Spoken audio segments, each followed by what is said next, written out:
What's up, everyone? It's the Interview Queen Alicia Toot here, and be sure to watch True Heel Heat.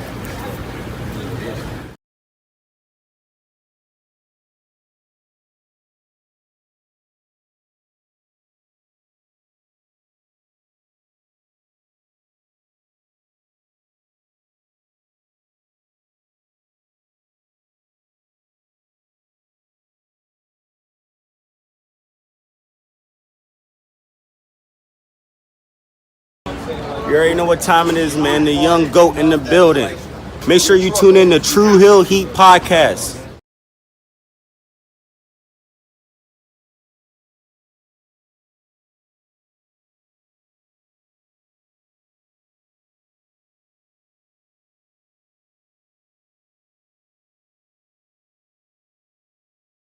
What's up, True Heel Heat? True Heel Heat. What's up? True Heel Heat.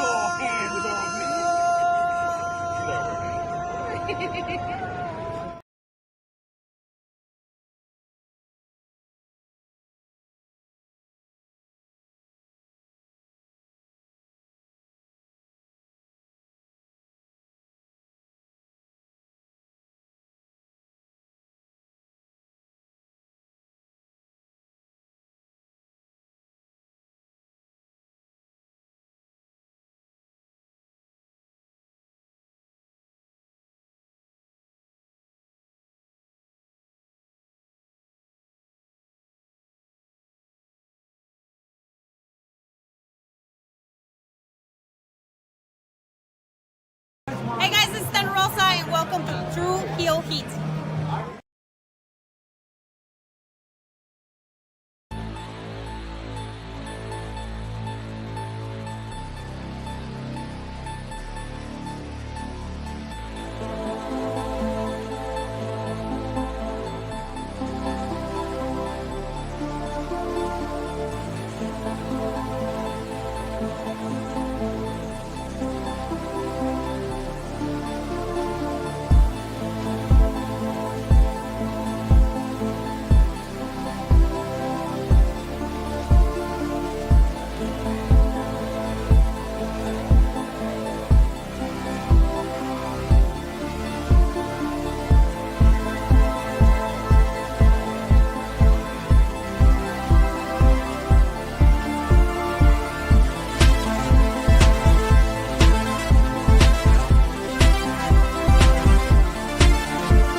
Episode 68, Judgment Day Rocks, reviewing last night's May 19th, 2025 edition of Monday Night Raw as only we can.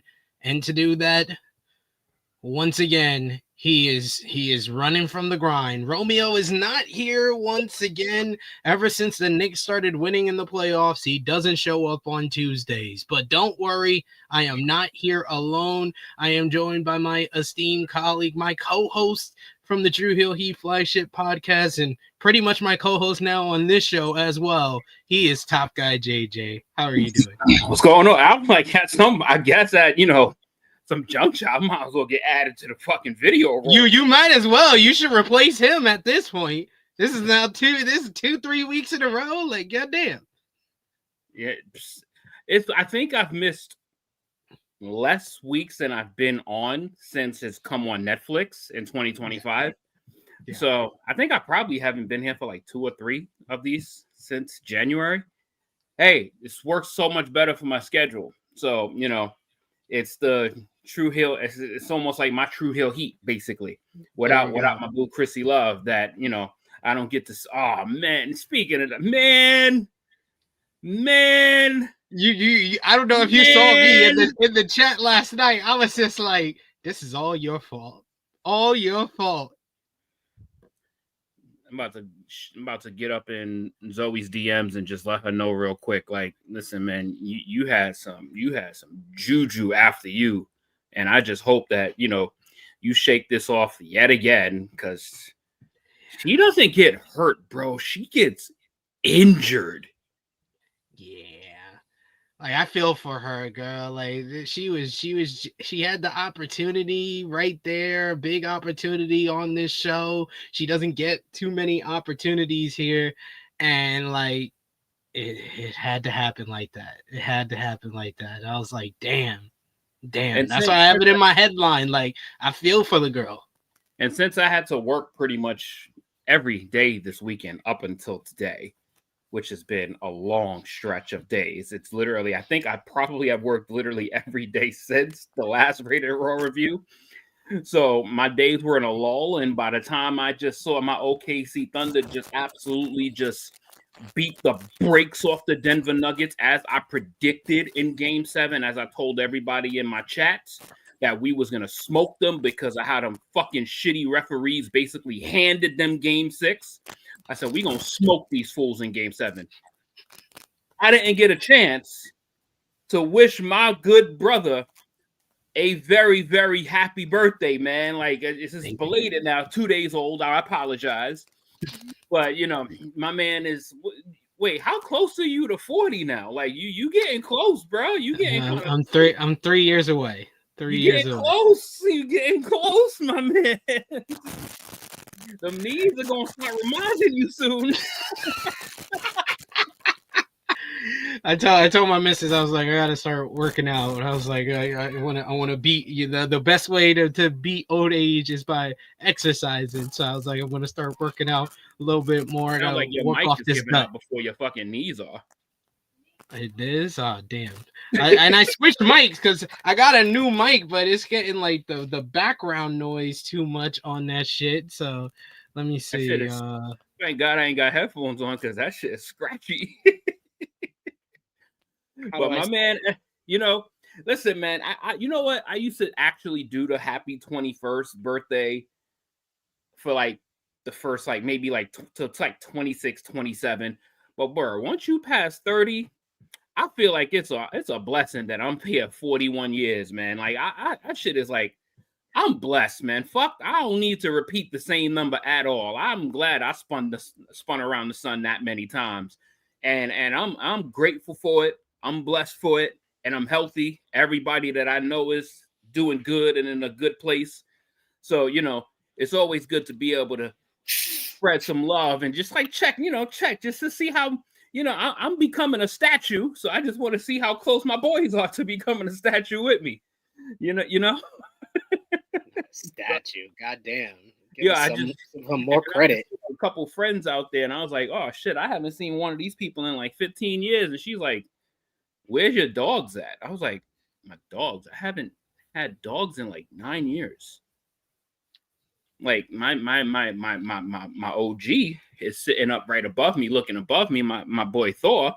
But I was like, this was like 9 years ago. Like, I'm like, I don't want to get that old. That's kind of feeling like that's like senile questions right there. It's like it's going on a decade now. How do I Like, sound now? When How do I sound now? When you graduated from high school, like, How do I sound now? Do I sound okay now? It's not bothering me, so you definitely sound better. Okay, good. That's all I asked. That's all I asked. Try to be a distraction while you fix up your microphone, because I was I did. I went to the laptop mic, then I readjusted that. I didn't want to issue like Josh. Josh was getting so much feedback on last week's episode. We had people saying that he was hurting their eyes, so I didn't want to get like that. So had to adjust because my new microphone here, it was getting too much of the background noise, so I had to switch back to my old mic. So there we go. See, when you get to these super chats, I like some of these super chats right here that's in the chat right there. It is great when you are in your like 20s and you could just repeat like that same young birthday over and over and over again. You know, like that's great. But listen, man, once you orbit that shit like 30 plus times, I'm like, man, I'm facing that shit. I'm facing that shit. Face it head on. But we appreciate y'all for joining us live. Appreciate y'all if you're watching us on demand. Remember to show your appreciation back the simplest way possible is by dropping the thumbs up on this video. You can also share this video with all your wrestling fans, friends, and family on all your favorite social media platforms. If you're new to the True Heel Heat YouTube channel, hit that subscribe button, hit the bell to stay notified for all the great content here. And of course, you can sound off in the live chat. This is our first live stream since Saturday, which that's a long time for us in between live streams because I took off literally wrestling every single day this week. Yeah, so like we had to rest up. We had to rest up before the long trek begins through next Monday. The next wrestling break, honestly, if you go from now to you got NXT tonight, you got Dynamite, then you got Impact, then you got SmackDown. Collision's on Thursday too. You got Collision now, then you got Saturday night's main event, then you got something's happening on Sunday. What's happening on Sunday? Double or Nothing. Double or Nothing. And NXT Battle Double or Nothing. NXT is happening. Then you follow that up with Raw, NXT, Dynamite, Impact, SmackDown. Like fuck. at least next weekend is a short like break 12 straight days of wrestling. But at least next weekend is a break before the following weekend when it's Money in the Bank and Worlds Collide. So there you go. Negro boy just made me feel. He just made me feel old just now. Well, we're gonna get to the super chat. He just made me feel old just now. Of course, give your thoughts on last night's Monday Night Raw if you're with us in the live chat. And of course, if you're feeling generous, you want to give back to what we do here, you want to show your support to the True Heel Heat YouTube channel, you could do so with a super chat donation. We got a couple of here in the chamber already from Volub. Thank you so much, Volub, for the support. He says, I think Chrissy put out some bad juju on Zoey Starks or something. Man, best wishes to Zoey. That was nasty. Yeah. I don't think. I know. Did you see her in the chat last night? As soon as Zoey came out. She's like, oh my God, her music sucks. I was like, she's had the same music for years, Chrissy. Why are you saying this? Her music is actually not that bad. It's not as bad. It's not that bad. No. And it's like, she got a certain look to her, man. Like, if she can just keep herself healthy, man, she could be somebody. She could be somebody, man. I think she got some promise, man. And she's excellent in the ring.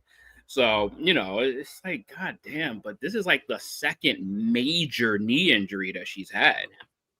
Yeah. So it's like, damn, it's like almost like the years of her wrestling years just skyrockets basically after every time you go through one of these, especially as a female competitor. Like, it's almost like companies seem to, not believe in them as much unless you're certain people. But, they just, it's like, fuck, man.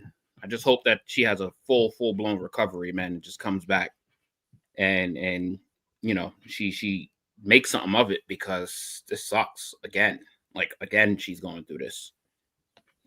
Valab also adds, frozen nuggies ain't tendies, man. That's why you saw my little headline thing, right? It's like, yeah, those aren't tenders, dumbass. Zach also compliments your nice shirt there. Show some The love fucking there. GOAT, baby. The fucking GOAT. You fucking bronze sexuals, man. Fuck out of here, man. Yo, listen.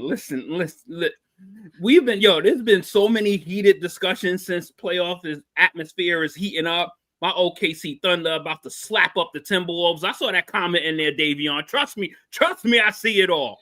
I saw your Timberwolves about to get slapped up. I have to do a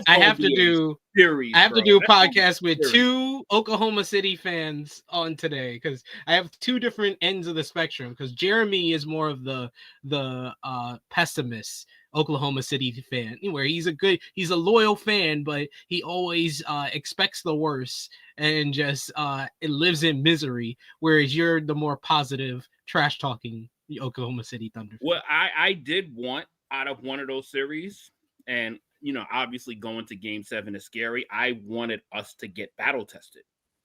We needed it. Like, the team is so young. We needed a battle test, and that Denver Nuggets series, I think, is going to put us on another level, like, because of how we beat them and who we beat. We beat a champion. Like, we beat a legit NBA champion, not a team that was meshed together and then they all got broken up. This was basically the same fucking team, minus like Bruce Brown. And now you got to face the only superstar left in the playoffs. It's gonna be a series, man. It's gonna be a series. This is easily going 6-7.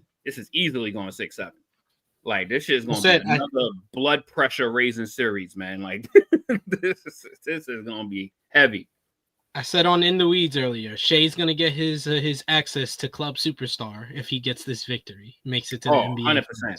100%. NBA Finals. Like, Ant-Man literally just walked through the door of Club Superstar because of all the fucking goats of pre-goats. They're not goats, pre-goats that he's gotten out of the playoffs. All this, and don't disrespect Steph Curry.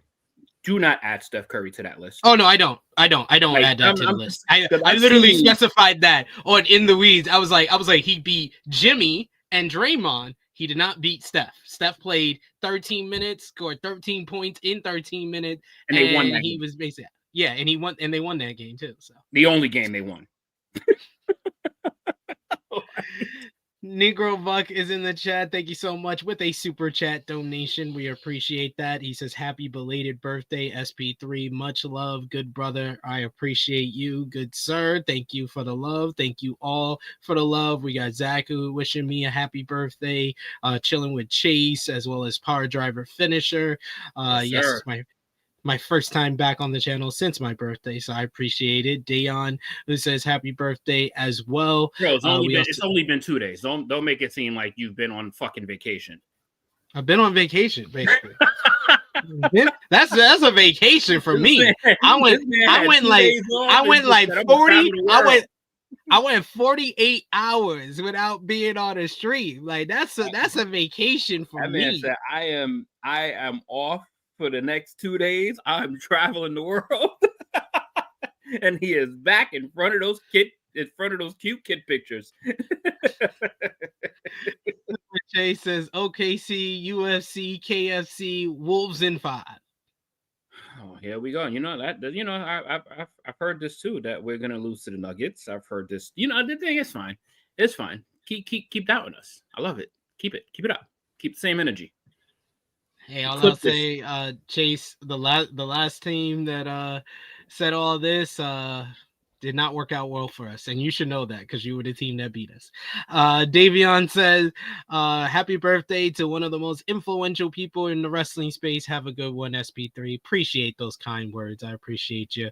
We got I Make Beats, who's been a member for 9 months. Shout outs to I Make Beats. Appreciate you.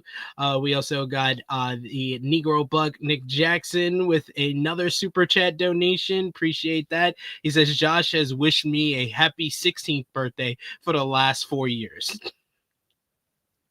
So the comment, appreciate that super chat, Nicky boy, Negro Buck, Nick Jackson, whatever you want to call yourself over these next couple years.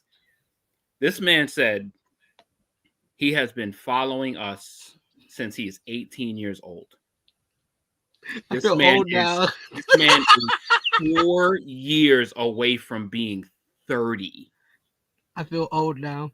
We had God, that shit made me feel old. This comment, I was like, we had a hater in the comments on True Hill Heat 329 who basically he was mad because he said we were being biased against WWE, or we have a bias for AEW over WWE, and the fact that we're not willing to listen to his criticism of that. We're not going to be around in 5 years. I was like, man, we've been around 5 years longer than I thought we would be. let me say first, Chase, Davion, listen, it's all love, man. Trust me. One, it's a blessing that both of our teams are here, and there's going to be a guaranteed new champion this season of all 4 teams, right? So this shit is somebody's breaking a drought of like 40 years. This shit is fire as fuck. Like, I wasn't alive the last time, and we weren't even Oklahoma City. I was not a Seattle fan, so I do not know anything about that championship. I was not a Sean Kemp and Gary Payton fan. I became an Oklahoma City fan when the Thunder were winning 18 games in front of the best crowd in the NBA. It was a college atmosphere when we stunk, when we were 18-game winners that ended up getting us a high draft pick to land Russell Westbrook. That's how long I've been an Oklahoma City fan. Now, some of y'all might be fans longer, but I've been probably about close to 20 years as an Oklahoma City fan.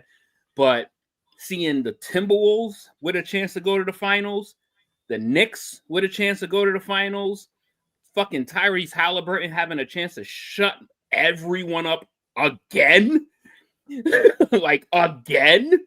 Like this playoffs has been fucking awesome. And like, despite like obviously, and I think for most Laker fans, I think most Laker people probably wants LeBron the fuck up out of there, so the spotlight can just get the fuck up off of him and get back on that team. like nobody needs to be glazing over him and his son anymore. Like that moment's over. So now they can focus on being an actual basketball team. But for the new teams, this is great. And all 4 teams are relatively young. So this is really cool. Really cool to see. And it's going to be a banger. Both series is going to be banging starting tonight. But, your last thing that you said, I didn't know we was going to be on here 3 months. Like, let me tell you, because the thing is that we knew that we was bringing, like, something unique when we came on here. Like, we knew that we would bring you something different because we just turned our in-person wrestling arguments that sounded knowledgeable, like, and just said, let's just put somebody in front of that. Let's just put fucking baby Seth wobbling a fucking iPad, and let's just catch the shit on screen. So we got fucking receipts of the shit that we said to each other. And it went from like one person. I think, Negro Buck might be the very first fucking subscriber to True Hill Heat. So it might have been from Negro Buck watching us weekly to then 5, 10, 15, and then it just kept going. It's just like, we got something here. And then, SP just said, fuck it. He gonna take this shit serious, and started doing agendas and started doing weekly threads and came up with the channel and started recruiting other players. You get your drunk guys, you got your Chris G's, you get your Joshes, you got your J News, you got, I'm sorry, I'm gonna miss someone, so forgive me. But then you got from the OG trio, then you got the Goddess, and then you have Chrissy Love, and then it just became like a team. Like then it's like, oh shit, this shit is real. Like this shit, people actually like give a fuck about our opinions. So I was like, turn it up another notch now. Let's piss everybody the fuck off. And that's what a lot of these like podcasts that we watch now is, that it's just such normal casual talk, is that I don't really get to like dislike or like someone because everybody's so casual. Like, fuck that. Like, this shit is like character work. Turn your shit up 3, 4, 5 notches, bro. Like, fuck that. The same shit that I would think to say, fuck that shit. I'm in front of a camera. I'm saying that shit right to you. So it's either you're gonna love it or you are gonna click off and report me. Yeah, I saw the comment too. I replied to the comment. I think somebody reported it. I don't know. I don't know why it got deleted because I sure as hell did. I just kept responding to him, but apparently either he deleted it or it got reported. I think it got reported because he seemed like he was standing on business. And I tell you, SP man, the people that we have found from here and the people that we've become friends with, like your Negro Bucks, like your Chases, like your Safettes, there's so many fans that has been. We had like Anikas and CMs, and you had your Will Chisholms and your Chuck Berry. Like there's so many fucking dope people on this platform team. As far as like people, this shit has been fucking like literally. We could do a 3-4 hour show. Literally, we've just spent 25 minutes talking about jack shit. Talking about the NBA playoffs, birthdays. How on fire the chat is. The chat is just like bing, bing. And it's just like, and they're not just like throwing like emojis and fucking thumbs ups and a heart. Like, motherfuckers got thoughts. And that's what makes this shit so awesome. Yeah. I love it. I love it. And I didn't even know Power Driver Finisher. You've been following us for almost a day. Damn, we've been almost doing it. Because it's gonna be I think this year is it's the 8-year anniversary of the flagship podcast. I can't believe that. Like I genuinely and we've had this channel for 7 years. Like I can't like it's we man, all of y'all are part of the furniture. Like dead ass, like y'all all are part of the furniture for real. Like y'all comments and the shit that y'all say, honestly, sometimes when you kind of feel like it might be a little lull and then we catch something and then we get to react to some shit that y'all say on this comment. I keep pointing this way because my comment thread is right there. Yeah, I know. That's how I see it. I see you pointing there. I'm like, yeah, you're talking about the comment. Yeah, so it's my comment thread is right there. So I see that shit and it's just like, yo, that shit is fire, bro. Like, this shit is fire. Everybody here is a part of the fucking furniture. Like, this shit don't work without the people watching. This shit don't work without y'all reacting. And that's the shit that makes all of us get up and go and do this shit. Because if it was only 2 people, everybody would have just bid their dues and just said, bang, good night, goodbye, see y'all later. But look at this. This is every week. Most shows. And this is now almost becoming. I ain't gonna try to brag, but the Rated Raw review is becoming like a mini True Hill Heat. It is. Ever since JJ came on board, it's been popping. I will say, I got to give you credit. We got a super chat donation here from Chuck Berries. Thank you so much. One of the OGs that's always supporting us as well. He says, just showing some love, but please do not use this money to support any type of bill bond for Romeo if the Knicks make the NBA Finals. LOL. Knicks fans will truly act a fool then. I've said it once, I'll say it again, I'll say it all here. The Knicks have the worst NBA fan base of them all. That I really don't want to see. I'm not saying that as far as they don't support their team. They support their team, but it's over the top.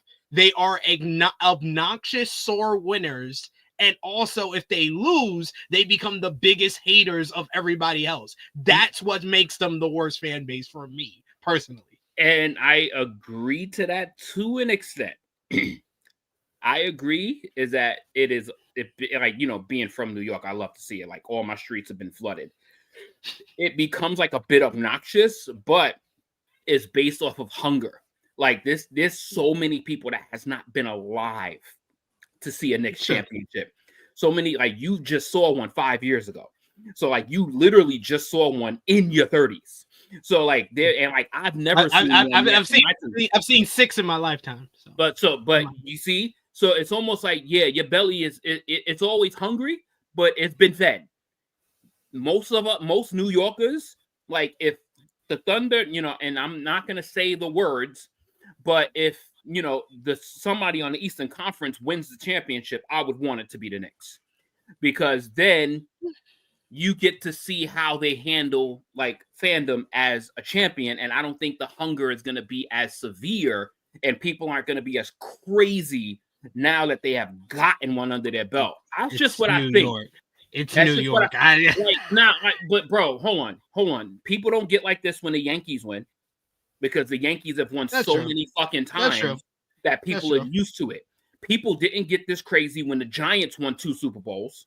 People did not get this crazy. People don't get this crazy when the Jets make it far. It's just that no one has seen the Knicks win. No one in this chat, and I'm going to just say it, I don't think anyone in the chat has seen the Knicks win. Hey, you never know. We probably got some old heads. I'm going on a limb. Now, if you above the age of 53, then I apologize. You might have seen it when you were sucking on your mom's nipple. Oh, we got a bunch of people showing love in the chat. MITB says it's really something to see you guys grow even over my short time in the chat. Keep on rising, peeps. Appreciate you for that, for those nice words. I remember when MITB started watching. It was just late last year, and he's been a loyal one, been in the chat for a bunch of our streams. Negro Buck says I can't take credit for that, but I have been around for quite a while since the Facebook Live days. Yes, he has. Since we were on the spotlight. That's the wobbly iPod days. That's the wobbly iPad days. And I apologize to you, Stat King. I didn't mention you, even though I didn't want to mention you since you were the champion in one of my leagues, but I was a champion in one of your leagues. So we fair game. It's even. Chilling with Jay says, as an unbiased viewer, True Heel Heat is more authentic than most wrestling channels that try to be professional, but there is a unique palette of people who come on who bring something to the table. Yeah, like that's why I whenever I get comments like that one that I was just talking about earlier, I don't really take offense to it, because we've been on people who have completely different views than what me or Josh or even JJ feel. Like Romeo likes stuff that I don't like. That's one of the greatest episodes of Rated Raw Review ever. Is when Romeo wanted to die on the hill of Jey Uso. Bad wrestler is a good idea. I literally think I cried on that episode in tears, bro. I sometimes go back and watch that episode. I think I literally cried tears during that episode, bro. Like and that's just what made it. Everyone is different. Everyone is almost like a flavor for everybody, and whether you agree or disagree, but that's what makes it cool, is that you get to disagree, and then we get to talk about it. Exactly. And I'm gonna say this too. I'm gonna kind of single one person out, because this is my guy. I kid you not. Like, I can't wait to someday meet this dude, because this is one of my I love this guy on this channel. It's my boy Chase. Do not ever apologize for your reactions or your comment. Don't ever. Like, that's what makes you who you are, my brother. And I fucking love every second of it. Yo, I will tell Chase now, my roommate, you know him, G Loke, he loves Chase. Anytime he hears Chase on one of our watch along, he's like, "Oh, I'm gonna turn on my phone. My homie Chase is on." He be getting hyped. He be getting hyped. So you got fans out here, Chase. Like, you got fans out here. All right, one of these days we gonna have to meet up in the city, man. But yo, this shit, yeah, you one of the dudes, man. So don't ever fucking feel sorry, or don't ever change your feelings or opinions. Yes. Davion says, I go back and watch old True Heel Heat content in my free time. A lot of funny moments. Indeed. There's so many fucking moments. Oh my god. Chase adds, opinions shared on here are unfiltered in a good way and make it fun to be a part of. MITB says, this is the best wrestling chat every time, and the other shit we end up discussing. Ha ha ha. You guys keep it honest on a human level. I appreciate that. We appreciate y'all. We appreciate all of y'all. In the chat. I'm going to ask you for one favor at some point. Yeah. I need you to post this up and put a link in the description at some point when you get the opportunity, when we're on here. I need everyone to see the SP3 versus Baby Seth match. Oh, it's still on the channel. That's the first video we ever posted. A refresh, like that's part of what made this channel like so is that the different shit that we did.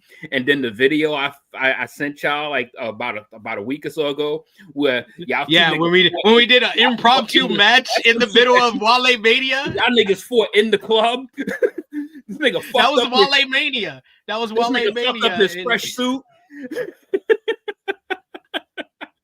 Like, yo, the shit that we was pulling off was fucking amazing. I don't think our bones would agree with us at this point in our life, but amazing, bro. I love that.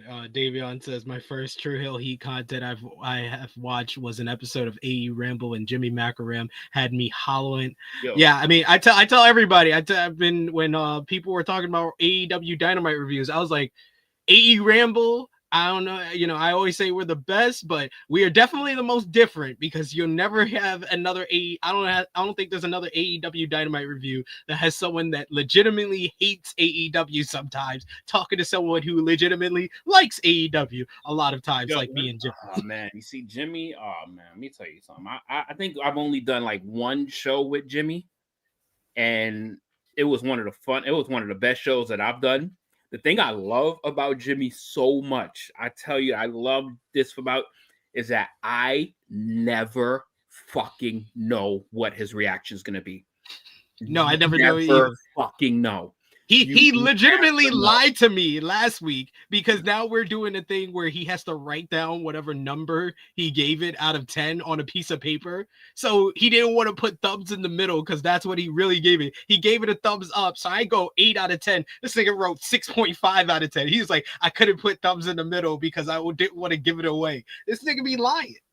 Yo, I'm telling you, like he got one of the best poker faces on True Hill Heat. I dead ass. Like, so I'm a nigga that wears it. I wear my emotions on my sleeve.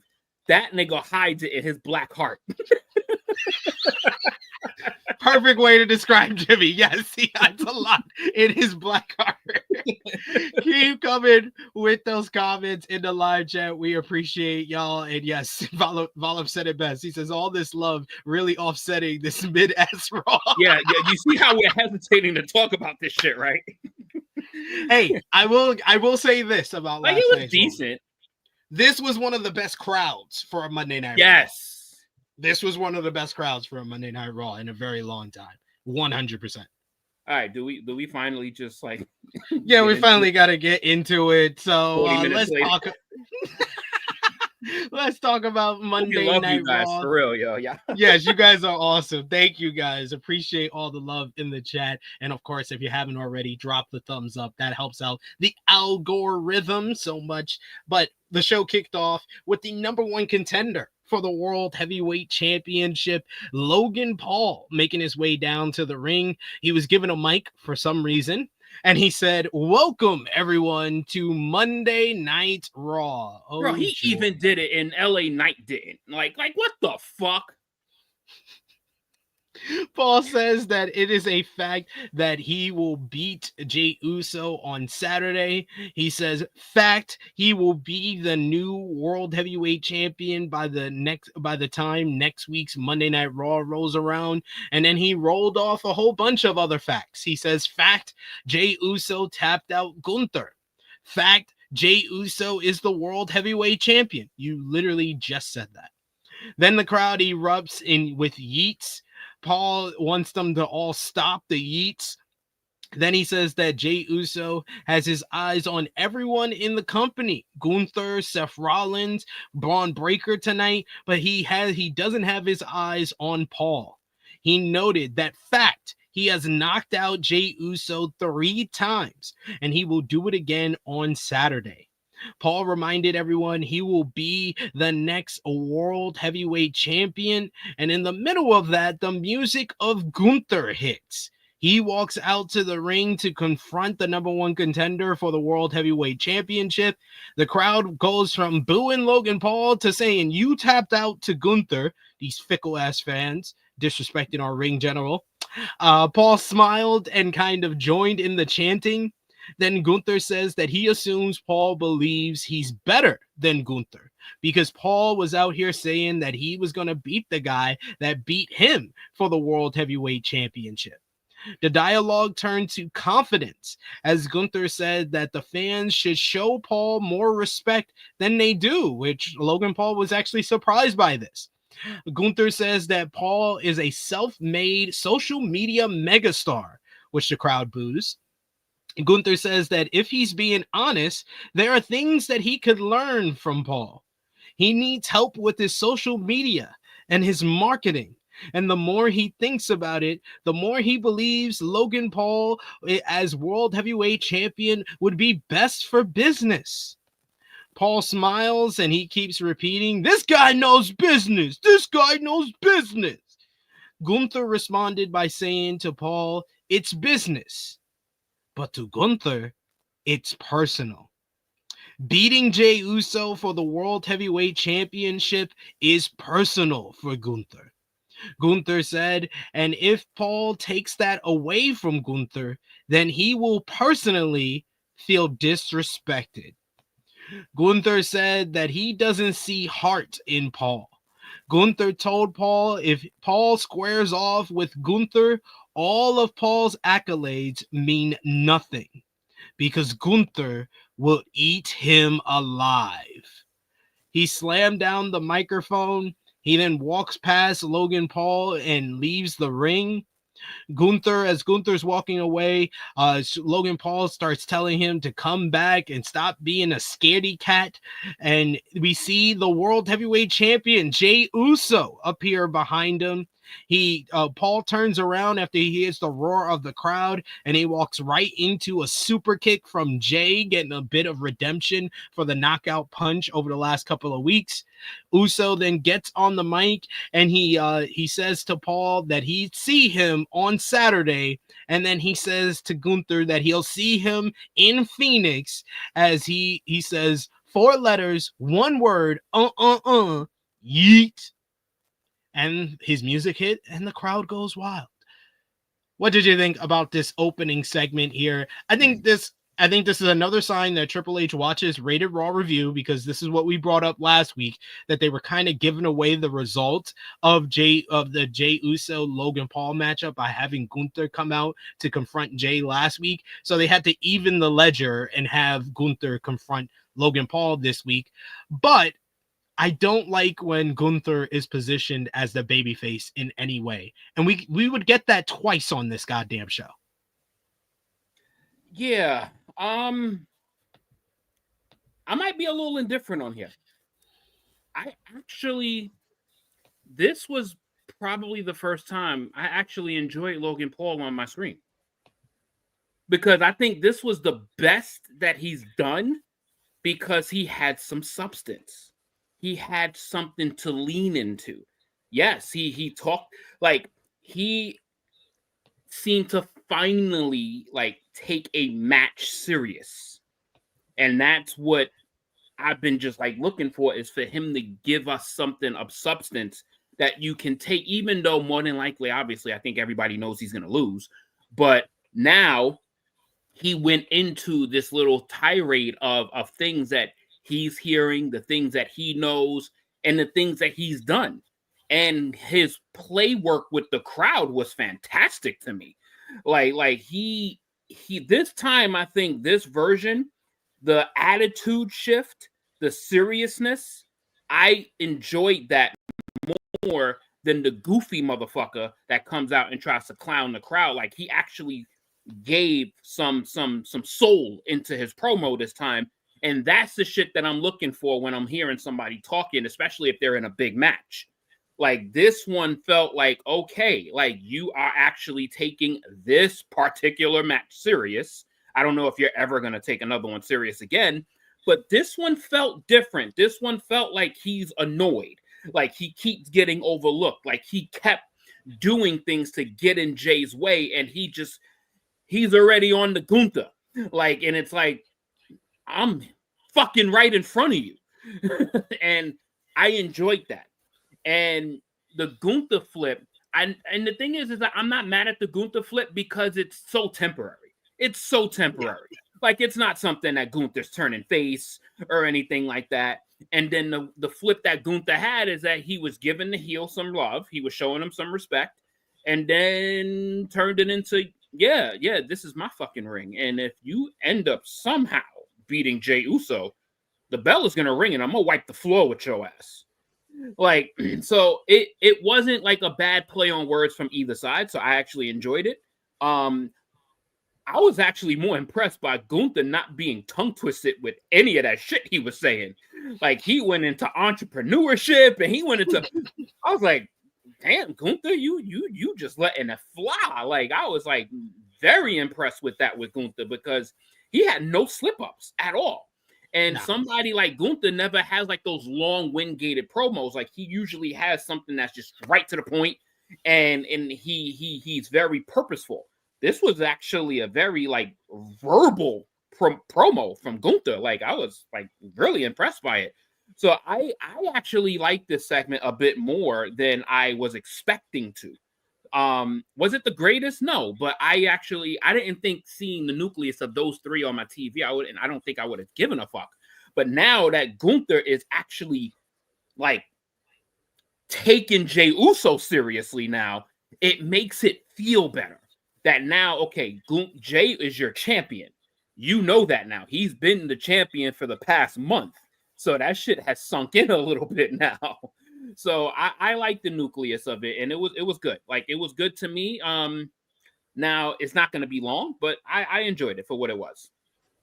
I think the overall best thing that I could say about this opening segment and the show overall is what I said, I think 2 weeks ago and last week, is how connected the main event scene is on Monday Night Raw right now. And they are elevating the World Heavyweight Championship by how many people are gunning for it. And in the process of elevating, and in the process of elevating the World Heavyweight Championship, they're also elevating Jey Uso. So this works doublefold of they're making the World Heavyweight Championship feel like the most important thing on the show, which your world title should always feel like. And at the same time, they're elevating the person who's holding the title. So I do like that a lot about Monday Night Raw right now. Yeah. So I wasn't mad at it. Like, that's not something I would rant about. Like, I think that was something that was, it fit the show and it fit the dynamic of where they're going. This is actually, you can see where this is going for the next few weeks.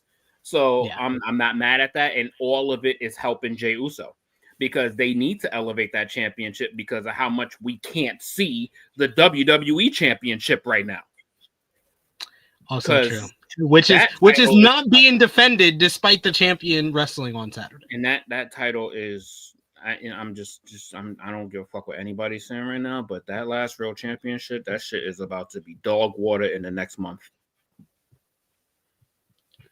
Like Jeremy earlier on In the Weeds was like, he's getting frustrated with the whole Seth Rollins, Paul Heyman, Bron Breakker group. And I said, I'm willing to give that time.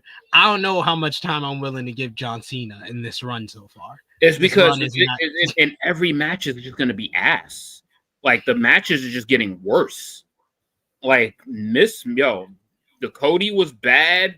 Randy's was worse. Like, Randy was better. It was better. It had the crowd. Why? Because it had a couple table spots in it.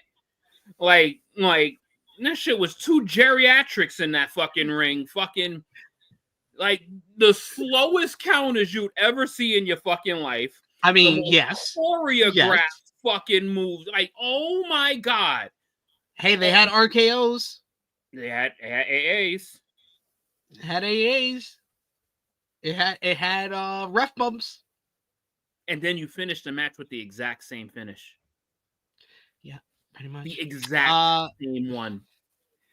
Backstage, though, we get Paul Heyman confronts the World Heavyweight Champion, who Heyman tells Jey that to betray someone, you have to stab them in the back.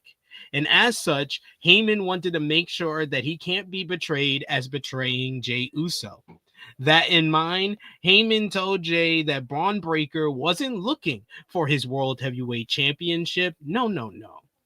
And instead, he was looking to slow down Jey's momentum. Heyman said that if it's Uso, Gunther, or Logan Paul, it doesn't matter, because those are all short-term solutions. He says, instead, the long-term plan for the World Heavyweight Championship is Seth freaking Rollins. We would get more of these backstage segments throughout the night. One that we got to mention now is when we see Logan Paul is talking on the phone backstage, and in walks up Seth freaking Rollins.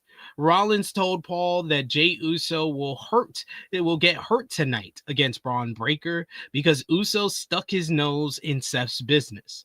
Seth said come Saturday, Uso won't be 100%, so the odds will be in Paul's favor. Seth said that if Paul can get past Jey Uso and Gunther, Seth will be waiting on the other side for Logan. Seth said that Paul would know who to thank if he wins this weekend. Seth said that they could run it back from WrestleMania a couple of years ago, but this time with the World Heavyweight Championship on the line. I like the Heyman segment with Jey Uso. I think that they have good chemistry from the years together, being in the bloodline, and just Paul Heyman is just a master manipulator, and just he is a savant with his words, and it always gets you compelled. It only makes you like sit up from your seat and want to know what he's saying and what message he's trying to get across. Seth Rollins, I'm going to say this once. I'll say it a million times. I'm going to say it a bunch of times as this heel run goes on. Just shut up. Just shut up and just let Paul Heyman do the work, because I'm sorry. I was not into any of Seth's backstage segments on this show. I didn't like any one of them. I don't know what's more annoying, the Seth segments that you're talking about, or my delivery person ringing the wrong fucking bell.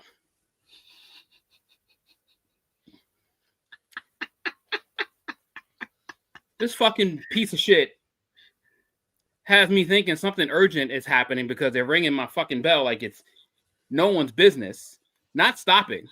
And they're like, oh, it's a 6 instead of the right number. So now we got dyslexic people fucking delivering packages. Great. Fucking great. I'm over here trying to rush and shit so I can make it back here on time, and then I fucking come back empty fucking handed. Don't you know I'm doing something important? God damn it. But yes. We got a recap from last week's main event of Roxanne Perez and Julia not being on the same page, leading to Rhea Ripley and Io Sky beating them. Then we see that Roxanne and Julia broke up in a digital exclusive like we talked about last week.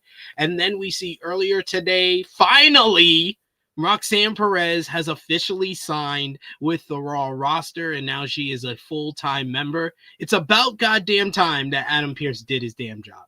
Thank you. I mean, hey, get me Roxanne Perez on my Monday night screen every week. Now I'm good. I'm happy about that. I'm happy about that.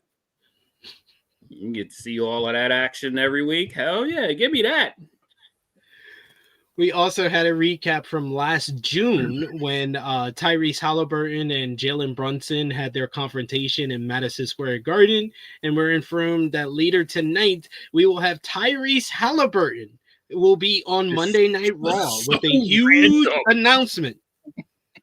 So random. Look at that smile. Look at that smile. So random. I was like, when has WWE talked about the NBA this damn much? Still to come, Tyrese Halliburton. Like, what? Gotta love WWE. What did I miss you was talking about that I left? Huh?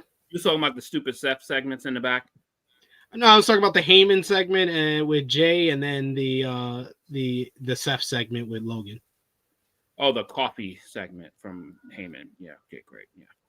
That was a Yeah, waste. the coffee sucks. That was a waste. That was a complete waste. I like the Heyman segment. I don't like Seth segment. I didn't care about that. I was like, what was the point of that? You just repeated exactly what you just said. Like this. Like I was like, okay, cool. I get it. Listen, get me Paul Heyman on my TV as much as you can, but I was like, this was kind of pointless. Fair. Seth, I mean, we've been needed a disclaimer for JJ. You should have seen him back in the old days. Let me say something. If I said shit that I said in 2017 and 16 and 2025, I would be banished from StreamYard and from the internet probably. True. This is true. Your rants on Baron Corbin. My favorite rant of yours is when we had Andrew Thompson on, and this was when Romeo was producing, and he would make memes with the Booker T one about Booker T being an Uncle Tom. We've been saying, people thought I was new when I was telling Booker T Uncle Tom. No, we've been calling Booker T Uncle Tom for years. We ain't new to this. We got receipts upon receipts. We got rant after rant, and them shits are not dated 2022 or 2021. Them shits is fucking old. Like us, we're old. Old heads out here in these streets. But embrace it, bitch. Our Jared Finisher says, shout out both Roxy and Raquel being on the main roster in that same damn group. So happy for both of them. I think that was probably the best segment on the show. We'll get to that in a bit. And we got another super chat donation from I Make Beats. Thank you so much, I Make Beats, for the support. He says, here's to SP3 and the THH roster, except Romeo. Happy birthday, Mr. Sports Illustrated. I'm a smoke one for my YouTube SP3 GOAT. Appreciate you. And future wrestling GOAT Roxy. So he's happy. Roxy, yes. Signing her contract. Got about damn time, Adam Pierce. Do your damn job. Thank you. Also probably like Sean and Ava probably not wanting to let her go either. Also true.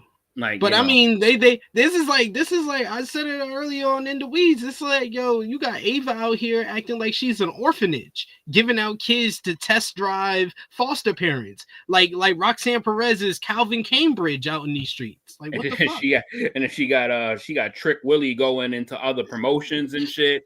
She like, go spread your wings, babies.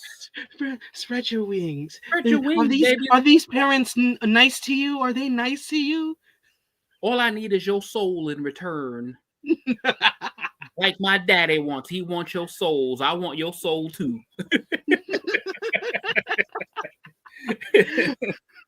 We got Nikki Boy says that's one of the greatest THA segments of all time. Yes. Still, it's embedded in my mind. Top guy going in and cracking up Andrew Thompson. Shout out to Andrew Thompson. He just got a new role for Fightful. Nice. Big ups to you, Andrew, man. Listen, man, that was anytime you see, and that's the thing is that I think SP has developed and taken over that mantle over the years, but that shit always comes from the soul. That shit comes from the fucking core. Because it's like, I need to get this off my chest, and this is the perfect place to do it. And I'm just going to release it all. I might not even remember a fucking word I said, but I know I said a whole lot. It's like therapy. It's like therapy, basically, these shows. Yeah. Next we had the opening contest. In SP3, I have problems. Like an AA program. Step 1. State your grievances, my children. The opening contest. He's like, I don't know if you want me to. The opening contest, you had tag team action. The Judgment Day, Finn Balor and JD McDonough teaming up with Carlito in their corner to verse the dream team of Penta and AJ Styles. Styles and McDonough started off the matchup. Styles got the best of McDonough early until McDonough worked his way back and thwarted an attempted drop kick. Styles connected with a drop kick after that and tagged in Penta into the matchup. Penta gave McDonough a backbreaker and then another to Balor. Styles and Penta threw Balor and McDonough to the outside and did stereo splashes. The timing on this was perfect. And then as soon as we came back from the ad breaks on Netflix, my God, was this crowd on fire. This crowd was red hot for the rest of this goddamn matchup. The show returned and McDonough was working over Penta, complete with the snapmare and then trying to rip off his mask. Balor tagged in and he went for the mask as well. McDonough tagged back in, but Penta was able to suplex him. Balor cut Penta off when he tried to make the hot tag. Balor followed that with a suplex on Penta. Ultimately, Penta got a knee to Balor's face and then a sling blade before tagging in AJ Styles, and this crowd erupted.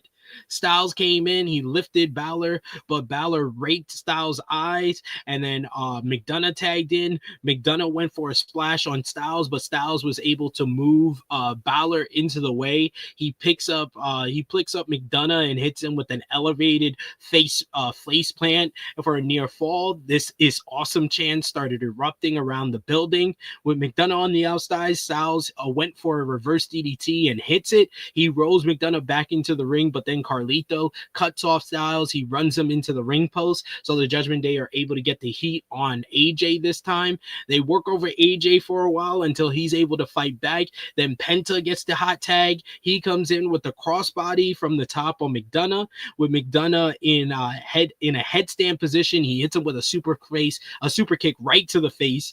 Penta ran at McDonough, but McDonough catches him with a standing Spanish fly. Balor tagged in. He goes for the coup de grace, but Penta's able to move out the way. Penta gets him down with the sacrifice, and then Balor rolled up Penta for a 2 count. Followed that with a sling blade. He hits the shotgun drop kick, but Penta's able to cut him off with a super kick, and he goes to the top rope. McDonough distracted the referee as Carlito cuts him off, but he kicks him to the side.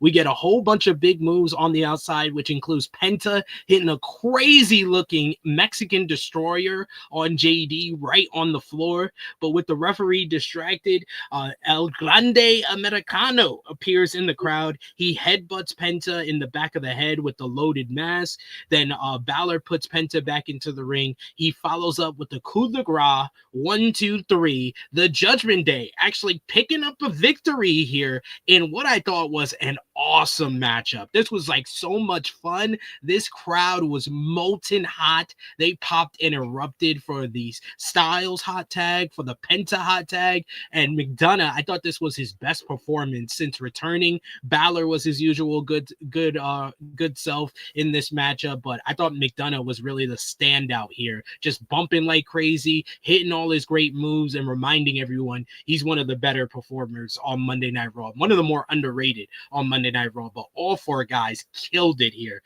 Spoiler alert, this is the match of the night for me. What did you think? About damn time. Like, it's about time. Like, that was, if this in-ring and the shit that we got later, if this would be the version of Judgment Day that we would get on a consistent basis, all is good in the world. Because this match was fantastic, and the crowd helped that immensely. And in my opinion, thank you to that crowd, because this crowd was awesome. Like, this crowd was really, really good. And I am so glad that, like, AJ and Penta and that the 4 of them got the love and admiration, that because it fuels them to give you better. And that's exactly what took place, is that they would just, it was nonstop. Like, it was fantastic. You've seen AJ Styles doing fucking PLE moves on this episode of Monday Night Raw. Like, you know, AJ's very reserved on TV, but then when he gets to the PLEs, he lets out the bag. he was in it. He was in his feels. He was letting out the bag last night. Like, Yeah. And I was like, this was so good. This was so good. And all four of them were fantastic. And I am just in love with how hot Penta is. Like Penta is literally, you're watching a superstar develop in front of your eyes. Like, it's happening. Penta is going to be a superstar. Like, and it is undeniable, like, at this point with him. Like, he is just so charismatic. He is so electric. His aura is so awesome. Like, I just love anytime that man is about to come out, I stop what I'm doing.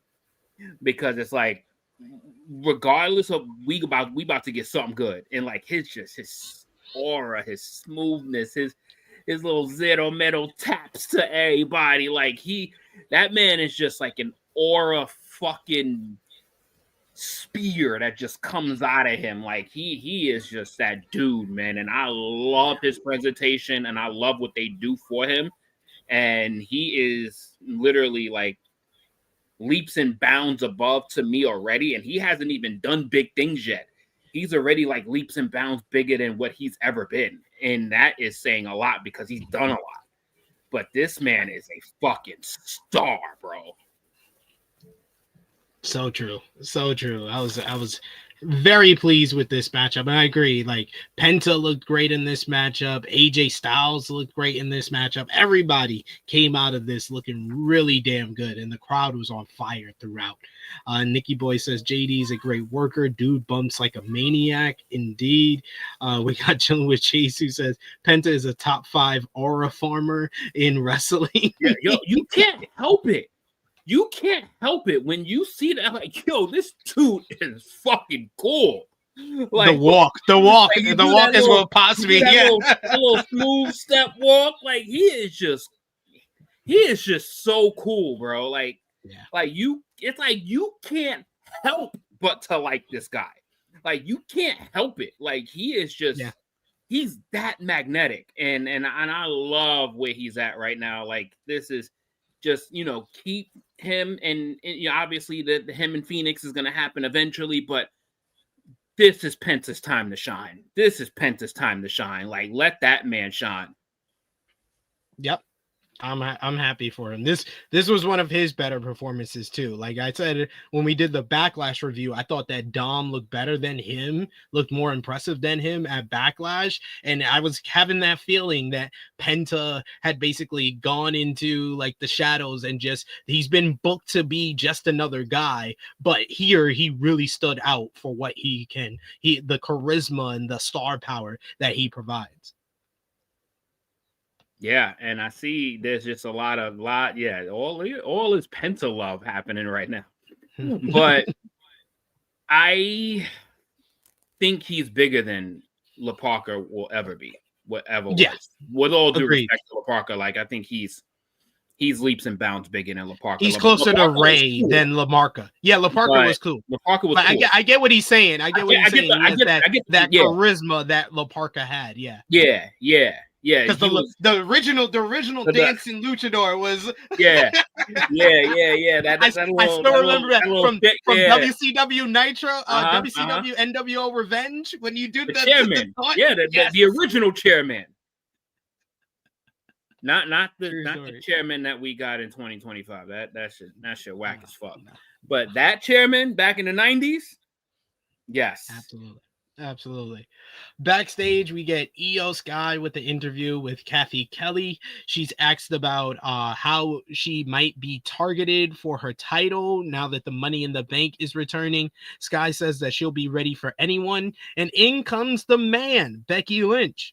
Lynch reminds Sky that she hadn't been there with Lynch yet, and that she's never beaten her one-on-one. Lynch says that she was going to put Sky down after she wins the Money in the Bank contract, and then Becky's music hits as she is going up next for the first slot from Monday Night Raw in the women's Money in the Bank ladder match. Becky is going up against Roxanne Perez and Natalya. All three women in this matchup, three of the best in the ring when it comes to the women's division on Monday Night Raw. The crowd was a little bit quieter. It felt like they spent a lot of energy on the opening matchup, and they were quieter in the opening moments of this matchup, which made it so abundantly clear to me that Becky Lynch was doing her best John Cena. Oh my God, the calling of spots in this matchup was so loud. It was so loud.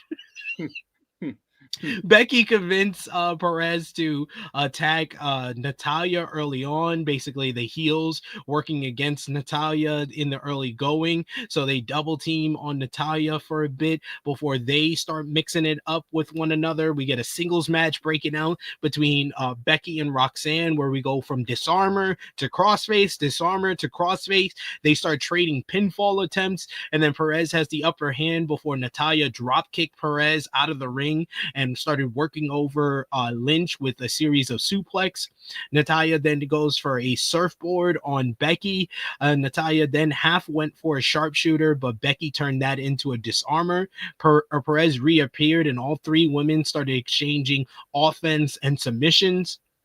Natalya kicked Perez to the outside before long. All three wound up on the outside. There was a lot of miscommunication, and this was the first instance that I started hearing the spot calling, because you can clearly hear Becky telling Roxy, get in the ring, get in the ring, get in the ring. And then Roxanne finally got into the ring and did a tope suicida onto both ladies. Back from break, Perez had control back inside the ring, hitting a series of running elbows on both opponents. Natalya landed a discus clothesline on both women and then tried to stack them up for a double sharpshooter, but Perez and Becky kicked her out of the ring. Roxanne came back with a moonsault on both Lynch and Natalya for a 2 count on Natalya. Perez set up for pop rocks, but Becky was able to counter that into a manhandle slam. Natalya reappeared and took out Lynch, and all three women were down after Natalya went for a cover on Perez and then basically took a nap. Like she just laid down next to Becky, and then you could clearly see them talking to each other. Perez rolled to the outside, and Lynch and Natalya started trading blows. Lynch and Natalya were struggling in a corner. Perez went to the top rope as I think it was Natalya went for a German suplex on Becky. Perez hits the pop rocks all at the same time, and then that finally got the crowd into the matchup. Perez covered Natalya, but then Becky broke it up with a knee to Roxanne's face. Then we get on their feet. Perez and Lynch started trading slaps and elbows. The two then battled to the second rope until Natalya ran in and hit Perez with Lynch. Then she powerbombed Lynch for a 2 count and superplexed Roxanne for another 2. Natalya just kept going for sharpshooter after sharpshooter. At one point, she locked in a sharpshooter until Lynch bulldogged Natalya. Natalya clotheslined Lynch and went back to Perez. Natalya then got a double sharpshooter on both women at the same time, which was pretty impressive. Lynch got out of it and rolled to the outside. Lynch came back and hit a manhandle slam on Natalya, but then out of nowhere, huge pop for Lyra Valkyria, making her return for the first time since Backlash. She attacks Becky. Becky tries to fight her off and get back into the ring. Natalya tries to get a sharpshooter on Becky, but then Lyra pulls Becky to the outside to get her hands on her again. Perez is able to take advantage of all the miscommunication and hits pop rocks on Natalya 1, 2, 3 to pick up the victory here. I thought there was like a lot of loud spot calling, some clunky moments here, but overall it turned into a good matchup in my opinion. I thought all three ladies worked hard with one another, and the crowd got into things in like the middle of this matchup that made it better. But what did you think about this matchup here? And Roxanne Perez qualifying for the women's Money in the Bank ladder match. She joins Alexa Bliss in the matchup so far. I had fun watching this match. This match was pretty good. Like, you know, anytime you see last minute Natty, that's immediately. Whenever I see Natalya on my television screen, she's here to lose. I immediately think of is Chrissy Love and my brother, because no one on this planet hates Natalya more than my brother does. Like my brother is a ultimate Natalya despiser. Like, he hates her presence. Like, so first thing I did was took my phone, sent the picture, and sent it like, guess who's on Raw? And he just sent me a whole bunch of cursing emojis. Like, fuck that bitch. Like, but no, she was actually really solid in this match. She was pretty good. Like, this match was pretty solid. Like, obviously had to work out the kinks in the beginning, but the crowd got really into it, like, mid-match, and then especially when Natalya started to hit the sharpshooters, she was going for them sharpshooters like every chance she got. Like, literally every move was a sharpshooter attempt. And then she finally locked. That was a dope ass picture though, the double sharpshooter, because she actually got both women in sharpshooters and not like a single leg crab or some shit. They were two sharpshooters, legs in between both legs hooked. Like, that was fucking impressive. I don't know who can pull that off, but Natalya did, and that shit was really impressive. And then I just love this fiery version of seeing Lyra Valkyria. Just like she's getting real spicy. So she got a loud pop too. I like that. Mm-hmm. So that shit was really, really dope to see. Like, and she, that character is coming out. Like, that not so gullible and happy all the time and searching for woos every fucking chance she gets. Now she a little mean. So I'm liking that. And obviously the right person won the match. Roxy won. Keeps the Becky and Lyra shit going, and Roxanne gets into her Money in the Bank moment, and everything to me went down the way it should have, and it was all done right. Yeah, like I said, I thought it got better as the match went along, and I want to see Roxanne versus Becky after this matchup. They had some really good exchanges throughout this. Oh match. Yeah, they're gonna cook. Yeah. Backstage, we see Jey Uso getting ready for tonight's main event when he is approached by his good friend Sami Zayn. Zayn told Uso that he didn't need to deal with Heyman and his group because Zayn would take care of it this weekend. Zayn and Uso then share in their little secret handshake before they walk off from one another. We then get a flashback to the last time we were in Greenville, South Carolina, and apparently that was when Michael Cole faced John Cena in the main event and poured barbecue sauce all over him. It's Triple H, you ain't slick. This was Triple H basically saying, yeah, I know I'm boring, but I'm not this. But I ain't this. He said, I ain't this. He ain't slick. And this was the main event of that Raw at that time too. Yep. Yeah. He knows when to take the appropriate jab. Like, remember, this is what y'all had. Remember that. Be grateful. He's like, be grateful. Be grateful. Like, dead ass. Like, y'all had barbecue sauce in y'all main event. Shut the fuck up. He's like, be a fan. Don't be a critic. We then go backstage to General Manager Adam Pearce, who is meeting with Alpha Academy, and he asks Tozawa if he really wanted what he asked for, and Tozawa says yes. So Pearce makes the match official for next week. It will be Tozawa one-on-one with Rusev. Chad Gable walked into the frame and argued that he says Rusev's going to take out both members of Alpha Academy, and then he axes and argues for a Money in the Bank qualifying match for himself and Ivy Nile. Then the New Day show up and talk about how next week American Made will be involved in a tag team title shot against them and the War Raiders. And they said that they have to make sure that the War Raiders aren't the team who pick up the win in that matchup. Pierce wants them to just leave his office at this point, and he says, yeah, we're gonna Xavier Woods says, yeah, we need to leave this office. It smells like midlife crisis in here. And it is official for next week on Monday Night Raw. It will be the New Day defending the World Tag Team Championships for the first time since WrestleMania against the former champions, the War Raiders and the Creeds of American Made. Any thoughts? No, I was just wondering why the fuck was John Cena celebrating a victory over Michael Cole? I don't know either. Yeah, he was actually like really happy he won. Like, you just have to now like take like 3 showers and get rid of all the clothes that you just had on because you just got barbecue sauce all over everything. To be fair, this was the same year that he lost to John Laurinaitis in a pay-per-view main event. I don't even remember that. You don't remember Over the Limit 2012 when he lost to John Laurinaitis? I tried to eliminate that from my brain cells. And I think I had done a good job of that until you fucking reignited that shit. Like, that time frame in wrestling is so fucking forgettable.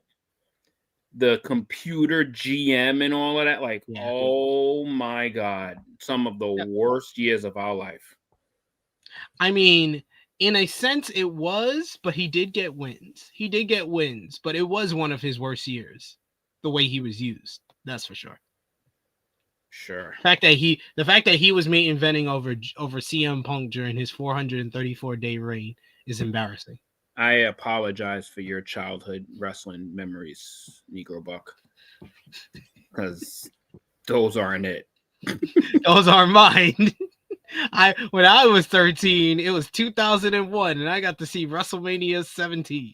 But let's talk about the next matchup, which was Sheamus going one-on-one with one half of A-Town Down Under, Grayson Waller.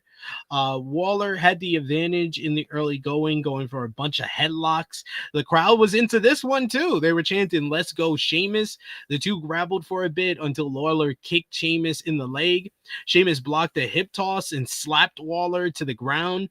He followed up with a backbreaker and then threw Waller across the ring repeatedly. Sheamus clotheslined Waller over the top rope and played to the crowd.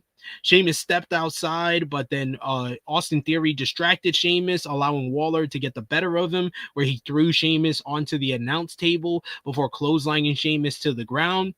The show returned from the ad break, and you had the crowd actually cheering for Austin Theory with Austin Theory, and "Let's go Theory" chants. Theory was the most over guy in this matchup, and he wasn't in the match. Waller slapped, punched, and chopped Sheamus, who fired up and returned all in favor. Waller took back control with the stomp on Sheamus's back and then the rolling flatliner before Sheamus eventually made his way back. We get an awkward moment of this matchup is when Sheamus tries to go for the white noise on the apron, but Waller held on to the rope, so it was kind of like he botched it and he fell almost head first onto the apron. Sheamus then brings him back. Waller goes for the 10 beats of the Bowery, but Sheamus able to reverse it. Heats up for the 10 beats of the Bowery, but Waller snuck away. Waller then looks like he's about to bail and walk to the back when Theory stopped him. As a result of Theory's distraction, Sheamus is actually able to hit the 10 beats of the Bowery, with Theory laughing and hiding his face from Waller. Sheamus played to the crowd as Waller tried to get to his feet. He finally made it to his feet, and Sheamus connects with the bro kick as Theory just kept laughing outside the ring. Sheamus picks up another victory over A-Town Down Under here, and what I thought was a pretty decent matchup. The crowd was into it, and they were into Austin Theory, which I am now on the Austin Theory agenda. Put some respect on Austin Theory's name. This crowd desperately wants Austin Theory to break away from Grayson Waller, and I'm here for it. But Sheamus looked good here, despite the awkward moments in the matchup. What did you think? Yeah, it's about fucking time. Like they split this atrocity up. Like the damage weekly that Grayson Waller is doing to this man has made me not even want to see Austin Theory. Like, Grayson Waller is punishing Austin Theory just by being near him. Like, I just see every time I see Grayson Waller, man, this guy is so goofy. He's so goofy. Like, I can't even get any sort of interested in what he's doing. And it unfortunately had me feeling the same way about Austin Theory. And I come to the conclusion that it's all Grayson Waller's fault. Like, Grayson Waller is a fucking poison. Like, he's a poison. And he infected me for a while. And finally getting teased that Theory can finally escape this prison, it felt relieving. Like, thank God. All right, good. Send Waller back to NXT or send him to Evolve or some shit. Like, this guy is no. This guy is fucking dog shit. I don't think Grayson Waller is that bad. Whatever. Like, I have never been interested in anything that he's ever done. And they've tried. They try to put the engine behind him. I like Grayson Waller. I think he's an effective heel. I just think that this combination with Austin Theory, it's reached its expiration date, and you're still trying to drink the milk, even though it's all lumpy. The match sucked to me because he was in it. I mean, I don't recall anyone ever asking for a Grayson Waller push. This is true. Like, there's no one that cares.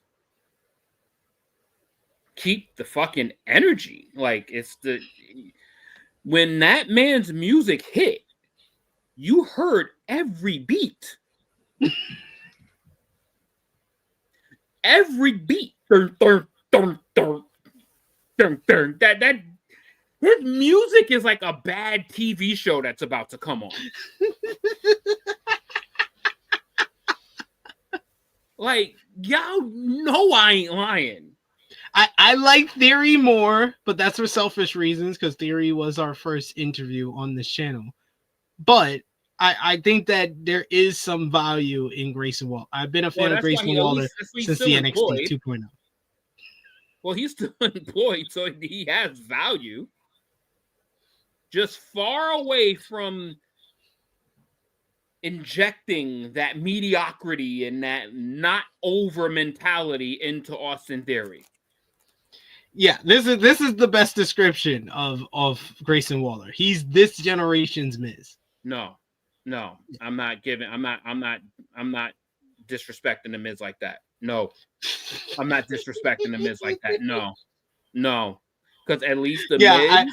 I will say, well, Miz and Morrison was never got to this depth of the roster. When they were on the way down, they just split and they became two successful mid-card wrestlers. Yo, Grayson Waller's reaction last night was literally the equivalent to when Grandmaster Sexay made that fucking impromptu comeback that no one cared about. Like, you heard everything when he came out, and this was a great crowd that we have just no one. Sheamus music hit, you heard pop. That motherfucker's music hit, brum, brum, brum, brum. Like, that shit is awful. It's awful. It is literally you injecting some shit into my veins now. He literally has the worst theme music in the WWE. Like, his shit is the worst. That shit sounds like a bad porn is about to happen. Let's say something.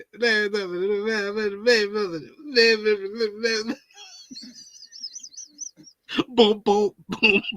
That shit sounds like a bad porn, bro. That's one of them 1990s porns, bro. Say something. Say something.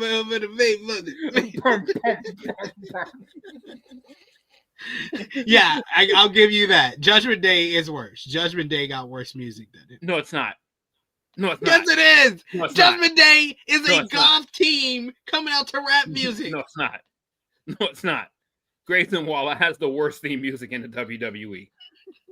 Boom, boom, I bet boom, you that shit boom, has no boom, downloads boom, on anybody's device. No, that shit has no downloads. That shit has no downloads. Let's say something. Say something. Say something. Say something. Oh man. Good Lord. Oh my God. Horrible.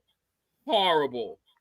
Get Grayson Waller away from Austin Theory ASAP, bro.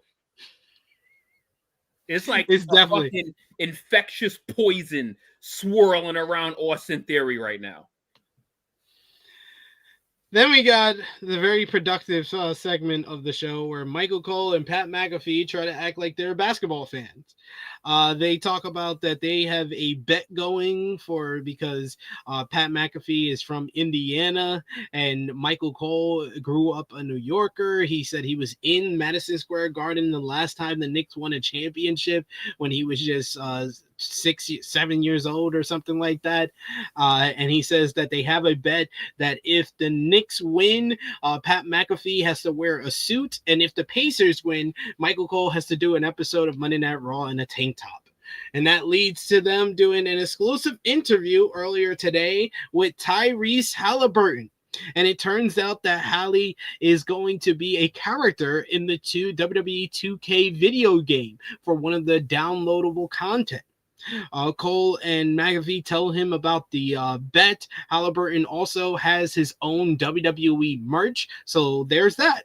And Cole asks Halliburton for a prediction for Logan Paul versus Jey Uso on Saturday, and he says that he'd love to see Paul, but his heart lies with 4 letters, 1 word, yeet. And he also mentions that the New York Knicks versus the Pacers is like the Austin and Rock of the NBA. Yeah, he actually said that.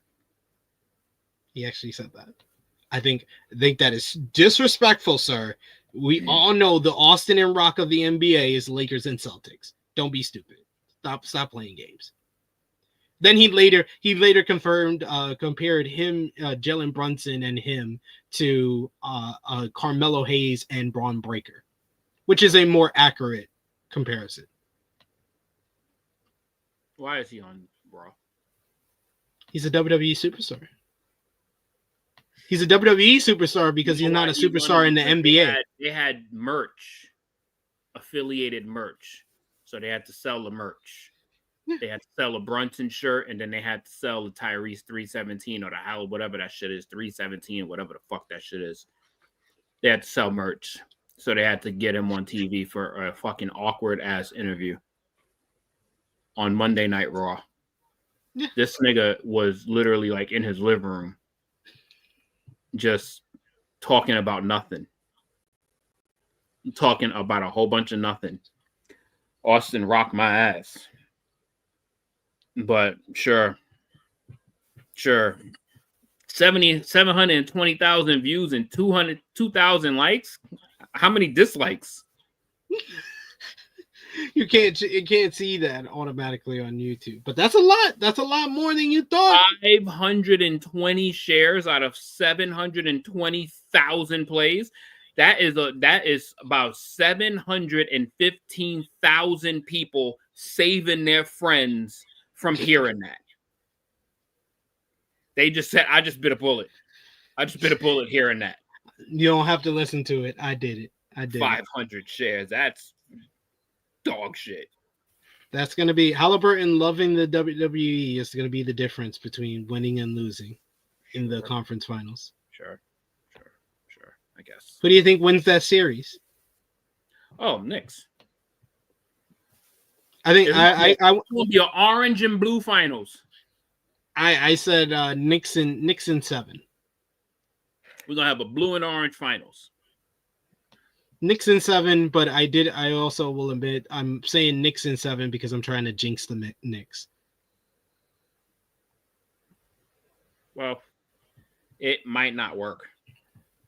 I hope it does, because I already said I made my prediction at the beginning of the season, and I'm sticking with it. I said Oklahoma City is going to be the NBA champions this year. So, see, I could get behind that. Hey, I know ball. I saw their team. I was like, this team is deep as hell. This is the deepest team in the NBA, and they've been disrespected. They've been disrespected this year. Ridiculously for a team that's number one. That's number one without anything. They've been disrespected this year because we haven't done it yet. We haven't done anything yet. That's why we haven't been this far yet. So it kind of made sense because it's kind of like we were literally the number 1 seed last year and we lost in the second round. So it makes sense. It's almost like, let me see it before I crown you, and I'm with that. I'm with that because I want us to do it before I start fucking showboating on everybody too. Like, I want to see us get it done. Exactly. Backstage, Gunther is about to be interviewed by Kathy Kelly, who asks from him if his game plan was different heading into June 9th. Before Gunther could answer, Seth Rollins walked in and said that he was there to let Gunther know that the work Gunther did with Seth's World Heavyweight Championship was pretty good stuff, man. Gunther said that he heard about the long-term plan and said, Seth, for such a visionary, you are very short-sighted, which was hilarious. Gunther said he was the future, and Seth was annoyed and says that that's enough. He was there as a courtesy, but if Gunther finds that title around his waist again, he will be treated no different than anyone else, and Gunther will become a target. Gunther responded and says that he couldn't wait. In fact, he was eagerly awaiting for all of this to happen. I expected this to be better when they came on screen together, but it was kind of like, it happened. Pretty much. I mean, a lot of nothing. Wasn't bad, but it wasn't anything good. Yeah. It happened. Unfortunately. And then finally, we had our last Money in the Bank qualifying matchup for the night, as it was Rhea Ripley going up against the returning Kyrie, Sain, and Zoey Stark. Sain's entrance music now features her throwing coins into the crowd, which was kind of fun, but very corny. Kyrie's presentation felt far less damage control and more attuned with her NXT or Stardom gimmicks. Either way, things got off to a hot start. The women started trading a handful of holds. The opening sequence had Stark standing tall over Ripley briefly before Ripley came back and took Starks out with a dropkick. Zayn returned to the action and went for a dropkick of her own, but Zoey Stark did a springboard dropkick, and ouch! Look at her leg. Her foot literally got stuck in the mat. Yeah. It was like not supposed to bend that way. This was very Nick Chubb looking like. This was so unfortunate. This was so unfortunate because it was like maybe like 3 minutes into the matchup. Like, it was just getting going. And then I don't know if it was her trying to, she usually gets a lot of like hang time on the springboard drop kick, but I don't know, like she came up short and then her leg buckled underneath her and it looked like she legitimately blew out her knee.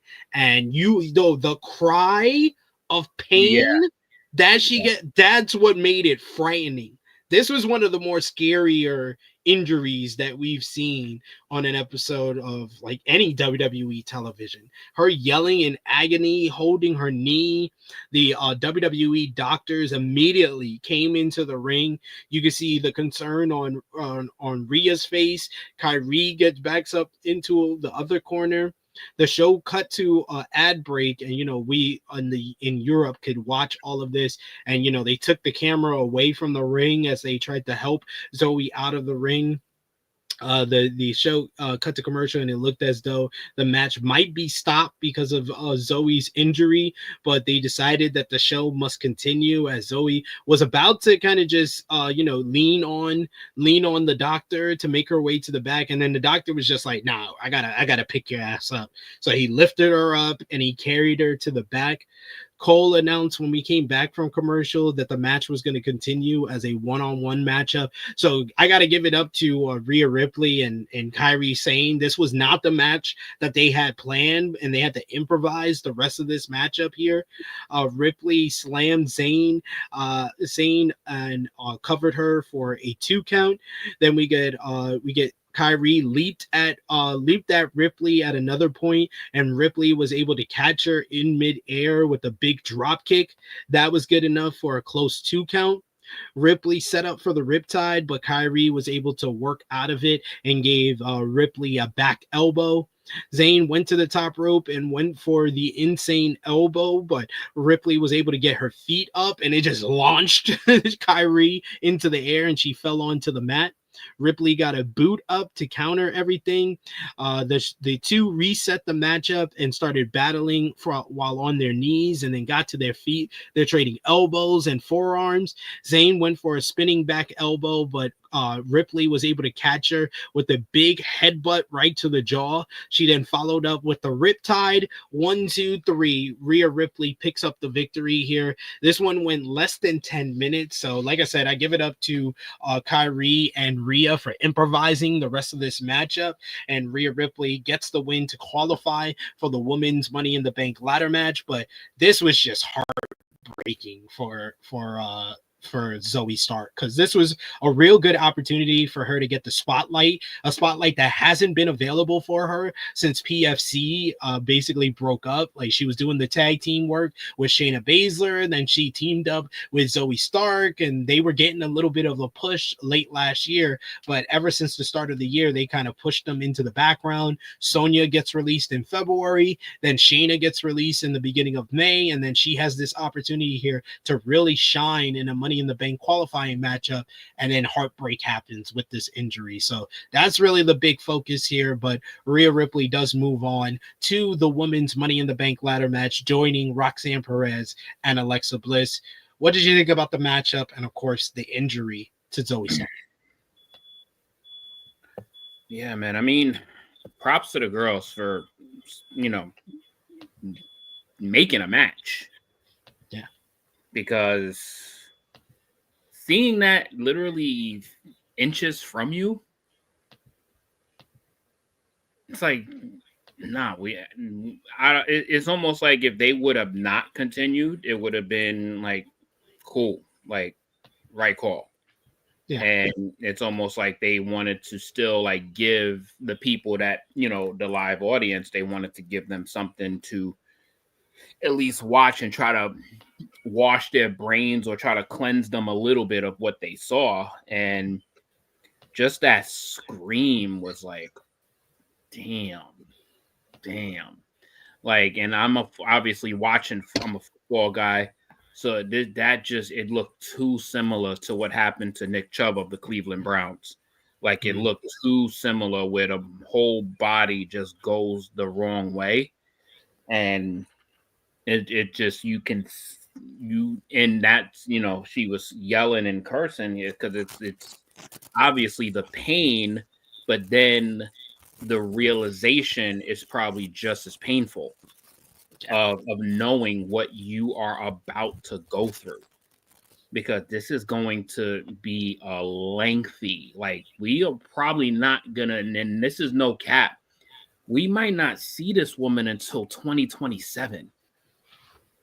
Like it because it took an elite football player about a year to come back from that. Like, she's an elite athlete herself, but this is different because now you are relying on the ring mat. You're relying on the ropes. You're relying on literally excessive use of performance on your legs. Same thing as like with football players, but it's a little different. But you're bouncing off that shit all the time. And then not only you got to get healed, you got to emotionally and have confidence that when you land, that's not going to happen again. Like, that's going to take a long time. Like, that's going to take, and it just sucks when that shit happens to anybody. And especially on live television. Like, it's just like, you know, now it's like, everyone saw what happened. And, you know, just, you know, hopefully, you know, one, she has a very successful surgery. And the long road to recovery, it's going to be long. It's going to be long. It's going to be gruesome. It's going to be very painful. But, you know, just get her hands in the right doctors and get her into the right doctor's hands. And hopefully this recovery is as smooth as it can be. But it's going to be a long one. It's going to be a really long recovery. Because no doubt. Like, people just like has to. It's more than likely it's going to be multiple tears.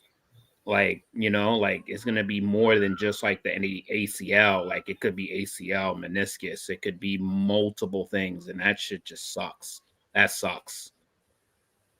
Heartbreaking injury for her. So yeah, we're going to send our prayers and best wishes to Zoey Stark, because man, it just sucks because you rarely get the opportunity to kind of shine the way that she and anytime she's been in the ring and she's been given the opportunity, she's always impressed us. And she's always that springboard drop kick has been a lot of the reason why she's always been able to stand out in the brief appearances that she has. Where I remember when she hit Dakota Kai with that shit and nearly took her soul from her body.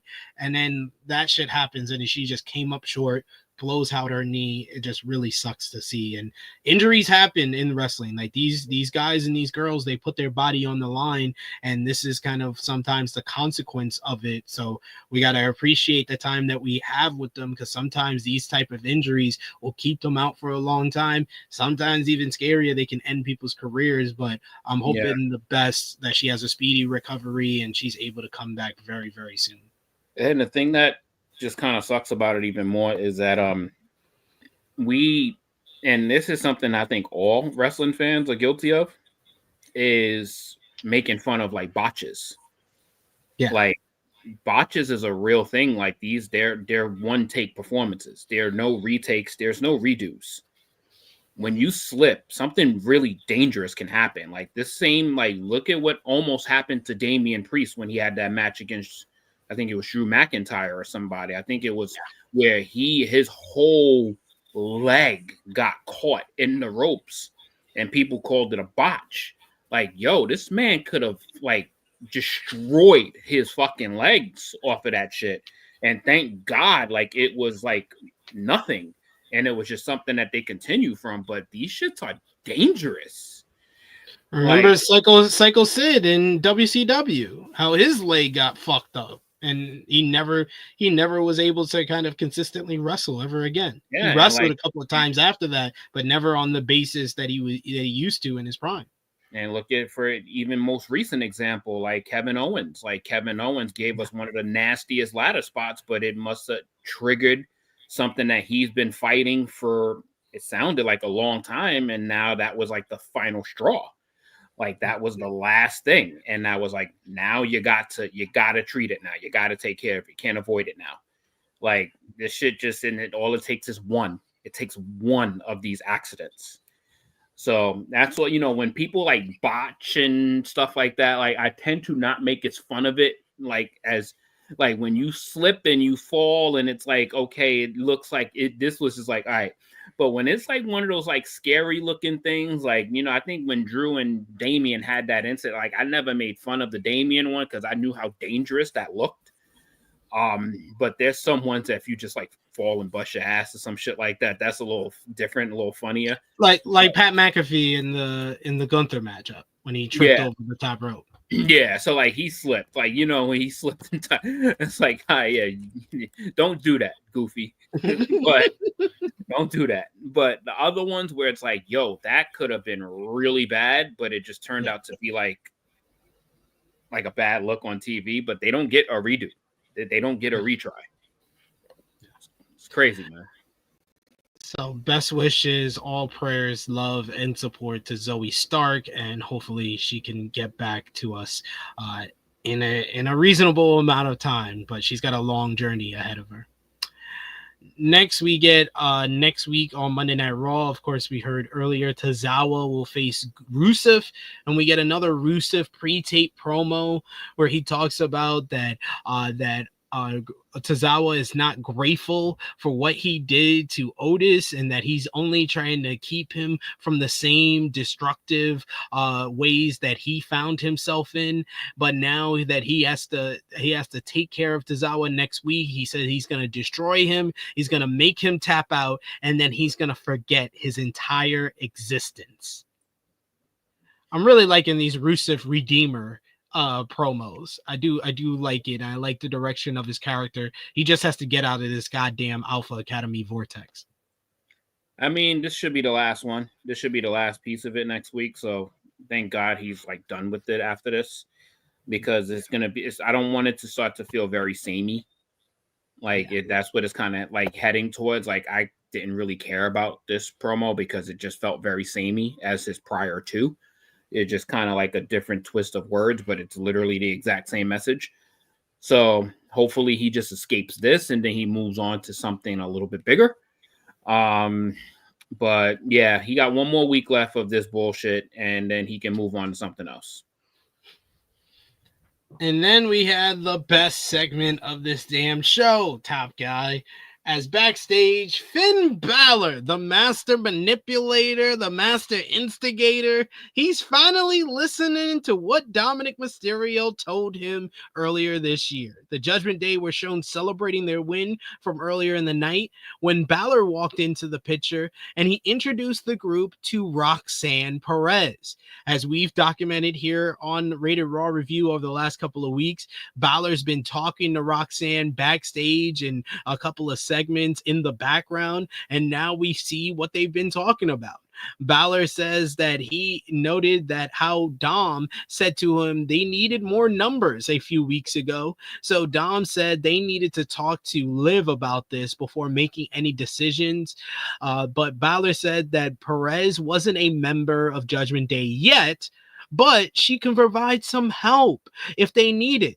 You know, you got me, JD, and Carlito having your back, but Raquel and Liv, they don't have anyone watching their back. So that's why I think Roxanne can come in. Roxanne says that she's just trying to find her footing here on Monday Night Raw, and she's actually come with some gifts. She got them gifts. She gives Dom a box of chicken nuggets. Chicken nuggets, yes, because Dom is a slut for chicken nuggets. I thought he was into tenders. Yeah, tendies, but those are not tenders, dumbass. And those look like air fryer nuggets, like frozen nuggets. Straight from the fucking. Those are straight from the supermarket. Put them shits in the oven for like 10 minutes, and them shits is ready to eat, flavorless. Gave him the Tyson nuggets. Flavorless fucking nuggets, bro. Them shits didn't even give him the seasoning on it. Them shits are just straight golden. But look at Dom. Look at Dom looking at Roxanne. You know what? I ain't mad at Dom for that. Like he looking like yeah. Look how they looking at each other. You know, he like I'm not ready to eat these nuggets, but I'm ready to eat something else. Like listen, man. Yo, low key, Dom is the MVP candidate for the show. I swear to God, Dom is an MVP candidate for the show. I don't know how Dom finds himself in these situations like every couple of months, but this nigga is like a real life hero.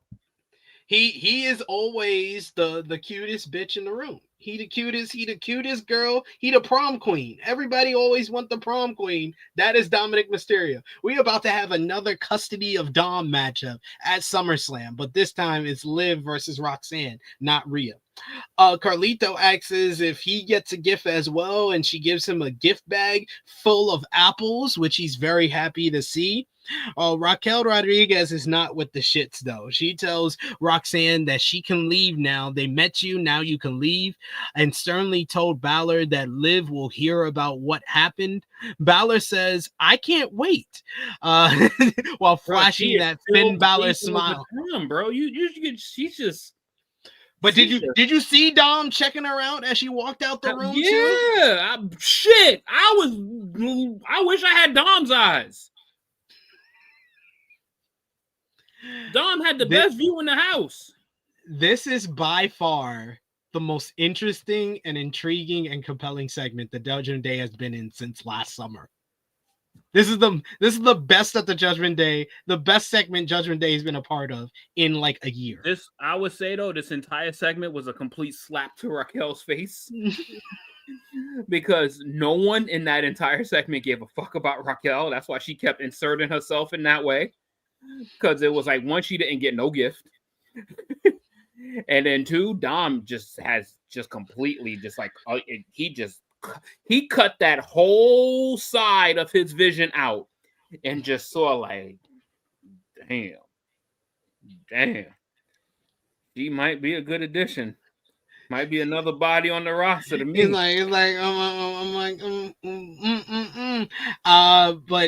I'm wrestling jealous, yo. Rhea, Liv, and Roxy in a fucking year and a half span. Jesus Christ, bro. Is Dom the star maker? Dom is a star maker. He's a stargazer. But yes, Finn is messy. Anytime a woman shows any type of strength, he don't like strong women. Anytime a woman stands up to him in any way, he's on to the next one. He's like, oh, Rhea getting too big for her britches. Oh, Liv, you like Dom? Let me set y'all up. Let me bring Liv into the play and get Rhea the hell up out of here. Liv was working against him, and Liv's the one that got Dom into that 4-way at WrestleMania. Now he's ready to move Liv out the way, and he's bringing in Roxanne. Listen. Finn is becoming one of the greatest point guards in wrestling history. Like the dimes that he's dropping. I want to be Finn's friend.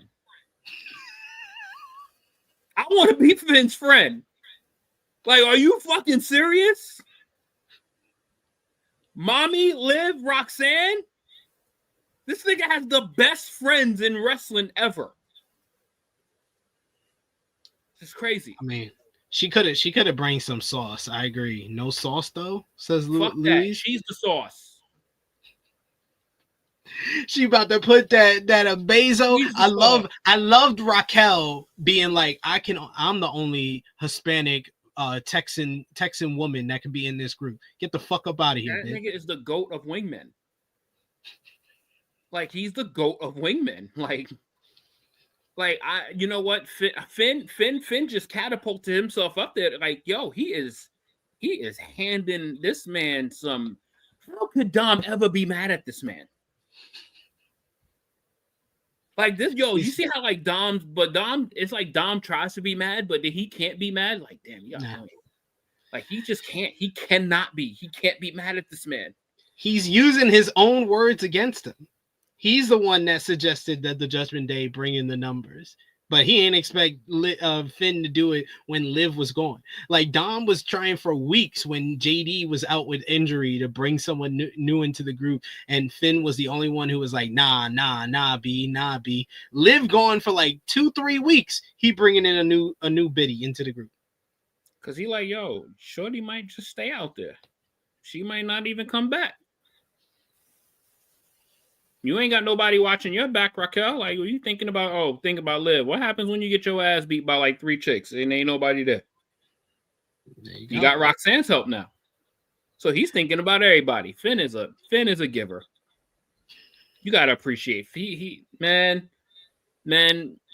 Dom's MVP candidate, but also Finn Balor too, because not only Finn low key the Judgment Day might be MVP candidates, like dead ass.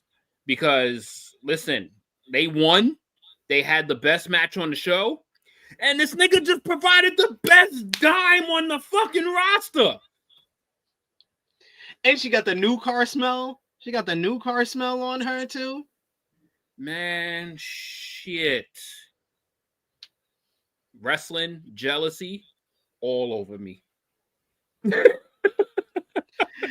Greg Carter II said, Finn is the married friend living vicariously through his single friend. Fact! Even though, Finn is, Dom is occupied, but I don't... Yeah. Listen. Shit, sometimes shit don't work out. I ain't promoting that, but this is difficult.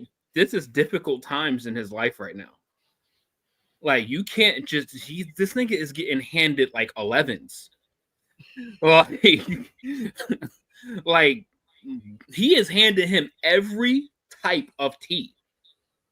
Like the Rhea tea, the Liv tea, and the like. Dom is Dom's goating right now. He got a good point, chilling with Chase. Like Dom's wife gotta have the best self-esteem ever. Not good self-esteem, like the best self-esteem ever. He's like, your man keeps getting beautiful women every other year, like a new one every year. Goddamn. Vicky ain't have to deal with this with Eddie. All she had to deal with it was him in China. Not 3 women in like 3 years. And 3 dimes. Like 3 dimes. Like these aren't like JJ emphasizing dimes. Straight dimes. Like yeah. You know what, man? Big up to Dom's fucking actual like mommy, because this is trauma right here. We got Kid Cudi who said Dom got girls. Dom got girls. Area codes. Area codes. Girls in different area girls. You should have went with Dom got girls. I do adore. I'll put your chicken on this table and I can love to date you. Oh my God. Wow, man. This just, you can't say it enough. This man is winning in life. And he's the IC champion. Like life cannot be better for this guy. This man got a woman at home, and then he comes to work and dates other women. This is some CEO type shit. But yo, let me tell you. Let me just put this out there in the universe, and I'm gonna, because I listen. If somehow in his wrestling career somehow manages to pull Stephanie Vaquer, I'm just gonna quit YouTube. Like no, you gotta say you're living vicariously through Dom. I would just quit YouTube, bro, because I wouldn't be able to take it. I wouldn't be able to take it. Like, he can't keep getting away with this shit. Like, yo, that's the Mount Rushmore of fucking chicks that he would have fucking get. Oh man, but what do you think? Do you think that Roxanne is gonna become a new member of the Judgment Day? Oh, absolutely, and it fits her.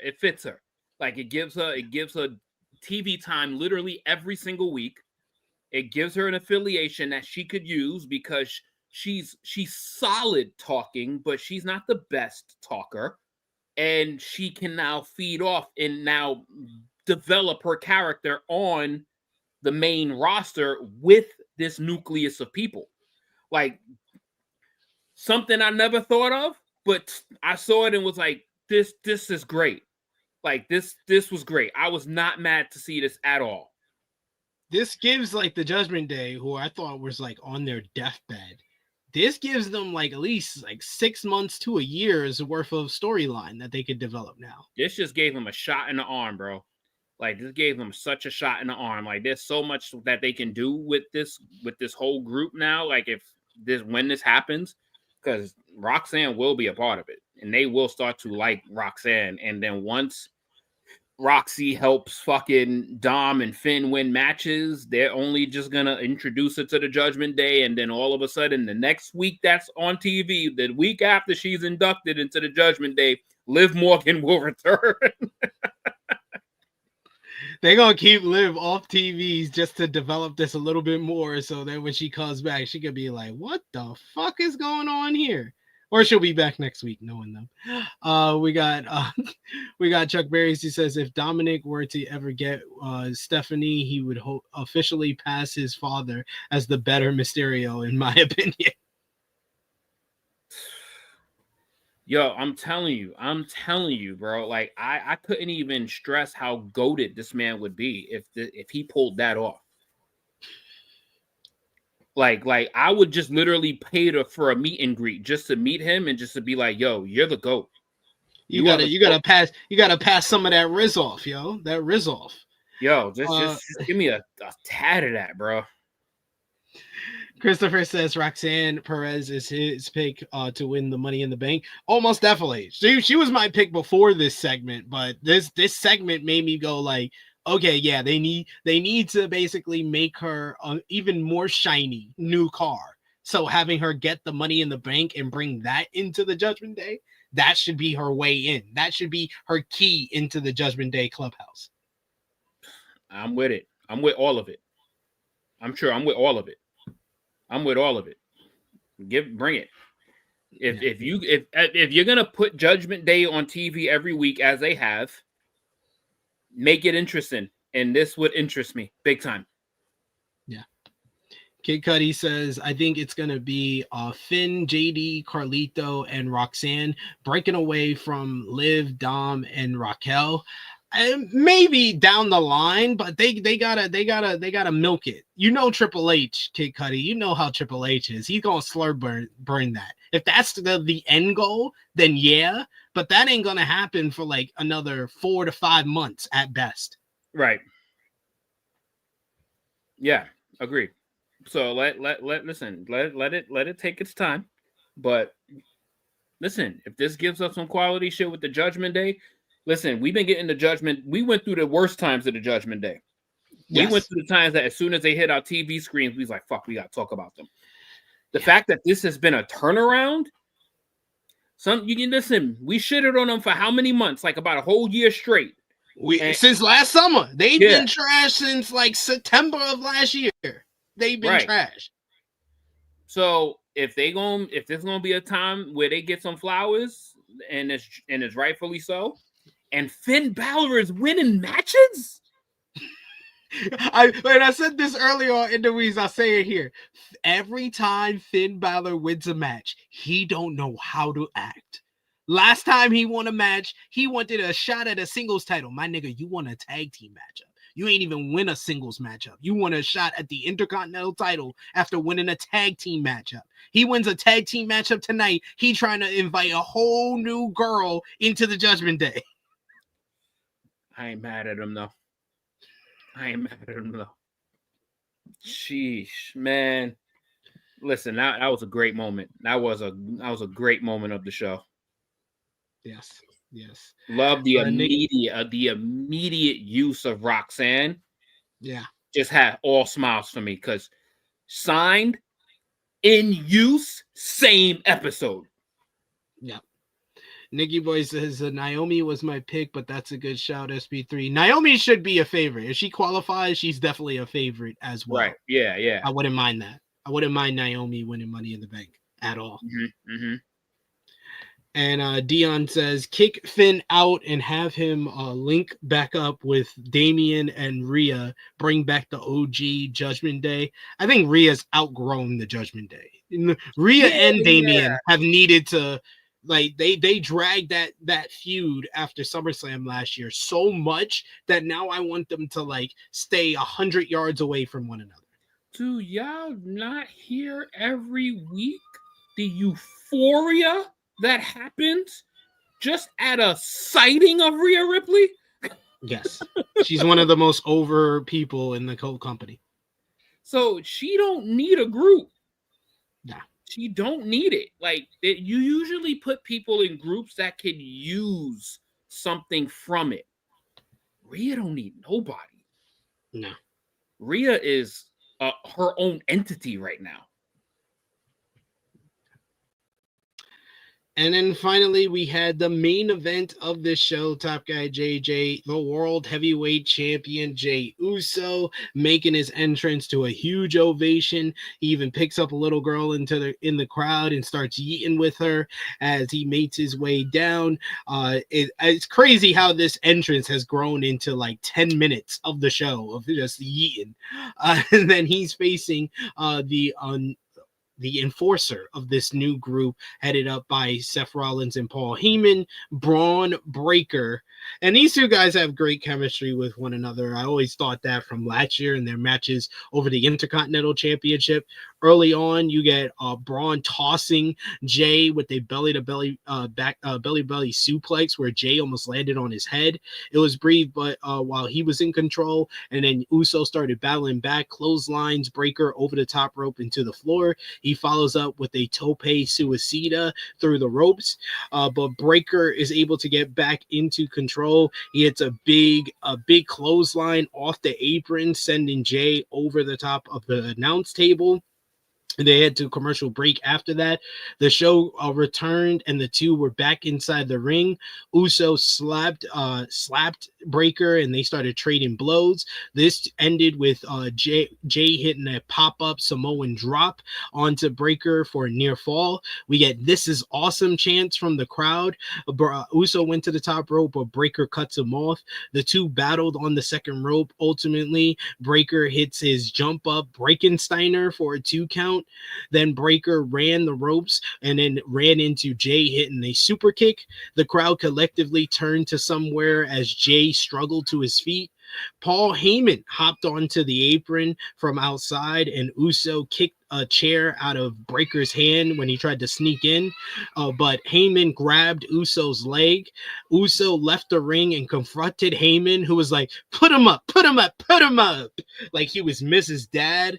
But wouldn't you know it, right from behind came Seth Rollins, who attacked Jey Uso from behind. And of course, we needed our always usual, always weekly DQ finish on Monday Night Raw.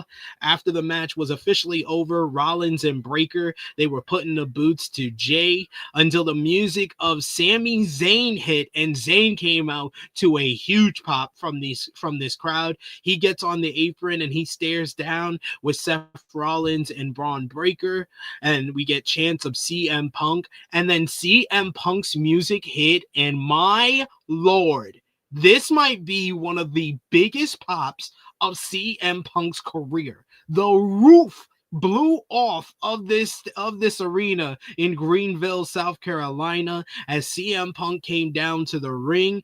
Deafening pop. He gets on the apron and he stands there with Sami Zayn. The crowd is so much into this, they start singing the first couple of lines of Cult of Personality, screaming it as he stares down with Breakker and Seth.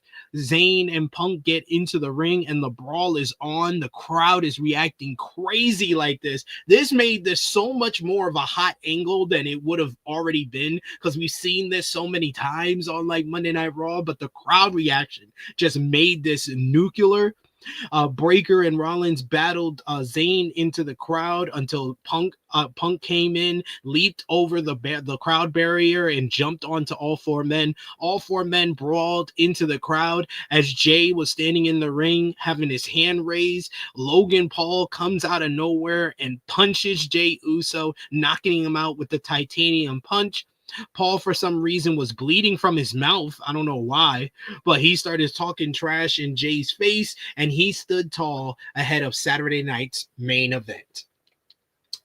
The match was pretty good as it lasted, but the post-match to this was fucking fantastic. The crowd made this so much better than it would have been otherwise. I thought that the crowd reaction to CM Punk is going to be one to remember and look back on. That's like the loudest pop of CM Punk's career, and them singing Cult of Personality felt like a moment, and it felt like a hot angle to go home ahead of Saturday night's main event. This was effective use of all the main event characters to build up two big matches for Saturday. So good stuff overall. What did you think?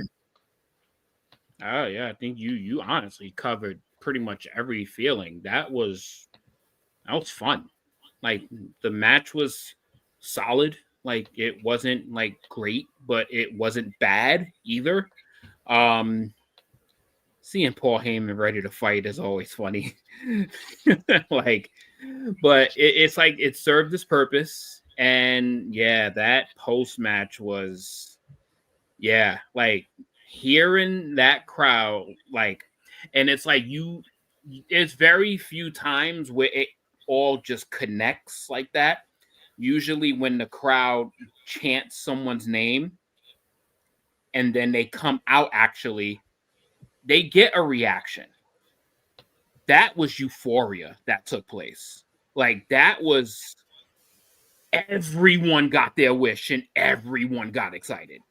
Like that was a moment. That was a moment. Like, and them stopping the music almost right away, and they're singing like the first, and this wasn't like the first line. Like this was like the first like 4 or 5 bars of the song.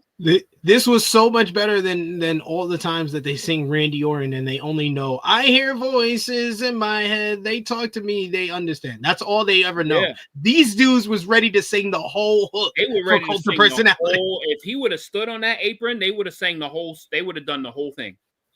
They would have done the whole thing. That shit was fantastic. And that's a great way they just end the show. Nobody getting over, nobody, they just fighting their way out, and then they put the focus back on the world title. And yeah, I was wondering why the fuck was Logan Paul bleeding. I was like, the fuck? Did he bust his lip entering the ring?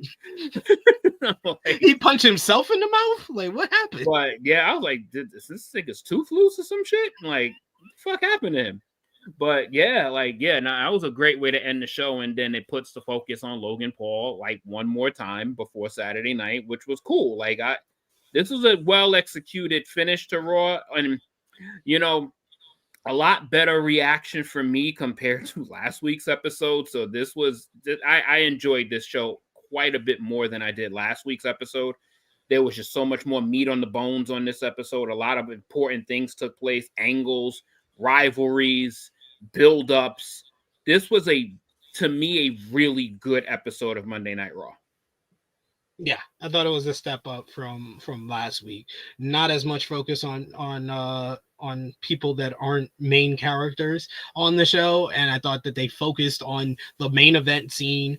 Everyone's focused on the World Heavyweight Championship. They're elevating the world title. They're elevating Jey Uso. They're elevating this new group with Seth. You got Logan Paul in play. You got Gunther in play. You got Punk, Sammy. It feels important, and it feels like it's the main storyline going on, and you got all your main characters in it, and then you got the other things trickling down. The women's division feels a lot stronger with the addition of Roxanne Perez. You actually had a good segment with the Judgment Day. Like, yeah, this was a much better episode than last week, in my opinion. All while in the midst of building the Money in the Bank roster. Yeah. Like, so this was a lot that happened in 2.5 hours. Which was, it's a no to them. It's a nod to them. Sometimes you get literally nothing. This one, there was a lot in here. Yeah. Despite the fact that they did overuse the shit finishes. The shit finishes were a little bit too much on the show with the interference, and then the it feels like weekly one DQ finish. So I kind of knew the main event was going to have a DQ finish, and I predicted the finish last week to the Judgment Day versus Penta and AJ Styles. I said Americana was going to interfere in that matchup, and he did. I predicted Lyra Valkyria interfering in the first 3-way matchup. Other than that, I got no real big complaints on this show. So let us know in the live chat. Final call for super chat donations. Appreciate everyone who showed us some love with the super chat today. Always appreciate those. Those go a long way to helping the channel. And of course, let us know your match of the night, your MVP, your LVP, whether you gave the show a thumbs up, thumbs down, thumbs in the middle, and out of 10, what did you give this show? For me and Top Guy JJ for the May 19th, 2025 edition of Monday Night Raw in 3, 2, 1. Thumbs up across the board from both of us. Top Guy JJ, out of 10, what did you give this show? There wasn't much to dislike about this show. Pretty solid, really good in my book. I'm gonna be pretty high on this one. I'm gonna go 8.5. I'm gonna go 8.5 out of 10 on this one. Like, when I don't have much to come, like, I didn't have any rants about this show at all. Like, this show had nothing that like pissed me off. I actually got a decent Logan Paul segment. I got a great Judgment Day match and segment. I got a good to decent Jey Uso match and a fantastic finish. I got a great women's match. Unfortunate what happened to Zoey Stark, but you know, it's a part of the show. I thought this was a really, really good show. Yeah, this was a really good show. I agree with you. I won't go as high, but I'll give it an 8 out of 10. It was an 8 out of 10 show, a significant boost from last week's show, which I know some people were high on. I was not. I had my issues with last week's show. This week's show, they cut out a lot of the stuff that I didn't like from last week, so it made for a better show overall. And the crowd added a significant. I probably without the crowd, this is a 7 out of 10 show, but with the crowd, an all-timer, new Greenville crowd, it's an 8 out of 10. Yeah, I don't disagree. And I think that's right around that 7.5, 8.5 range. To me, that is kind of like that's right. That's his bench point. So anybody that is given like 7 and like, but you see, but 7.5, 8s are you're satisfied with the show that you got. So like I was satisfied with it, and I think just me giving that extra half a point was just because I got something decent from Logan Paul. Like I didn't get like a shit fest from him, and it was actually something substantial. So I was like, I'm gonna give credit where it's due, because I shit on him when it's not, and I keep that same energy. So I'm gonna keep the same energy if he gives something decent.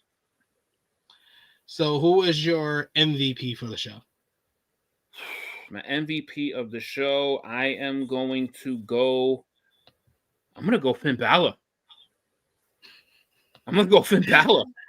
Like, I'm dead. I'm going Finn Balor. Not only he won the match, this man might have given the greatest assist of all time and handed Dom Roxanne Perez on a silver platter. This nigga won't stop. He's a generational point guard. Finn Balor appreciation night. He's a generational point guard. What are we talking about here? Like, I can't. Like, I'm just saying. Like, you know, the crowd was really great, but listen, Finn Balor had a great night last night. I'm going to give it to the Judgment Day overall. I thought they delivered a really good opening matchup.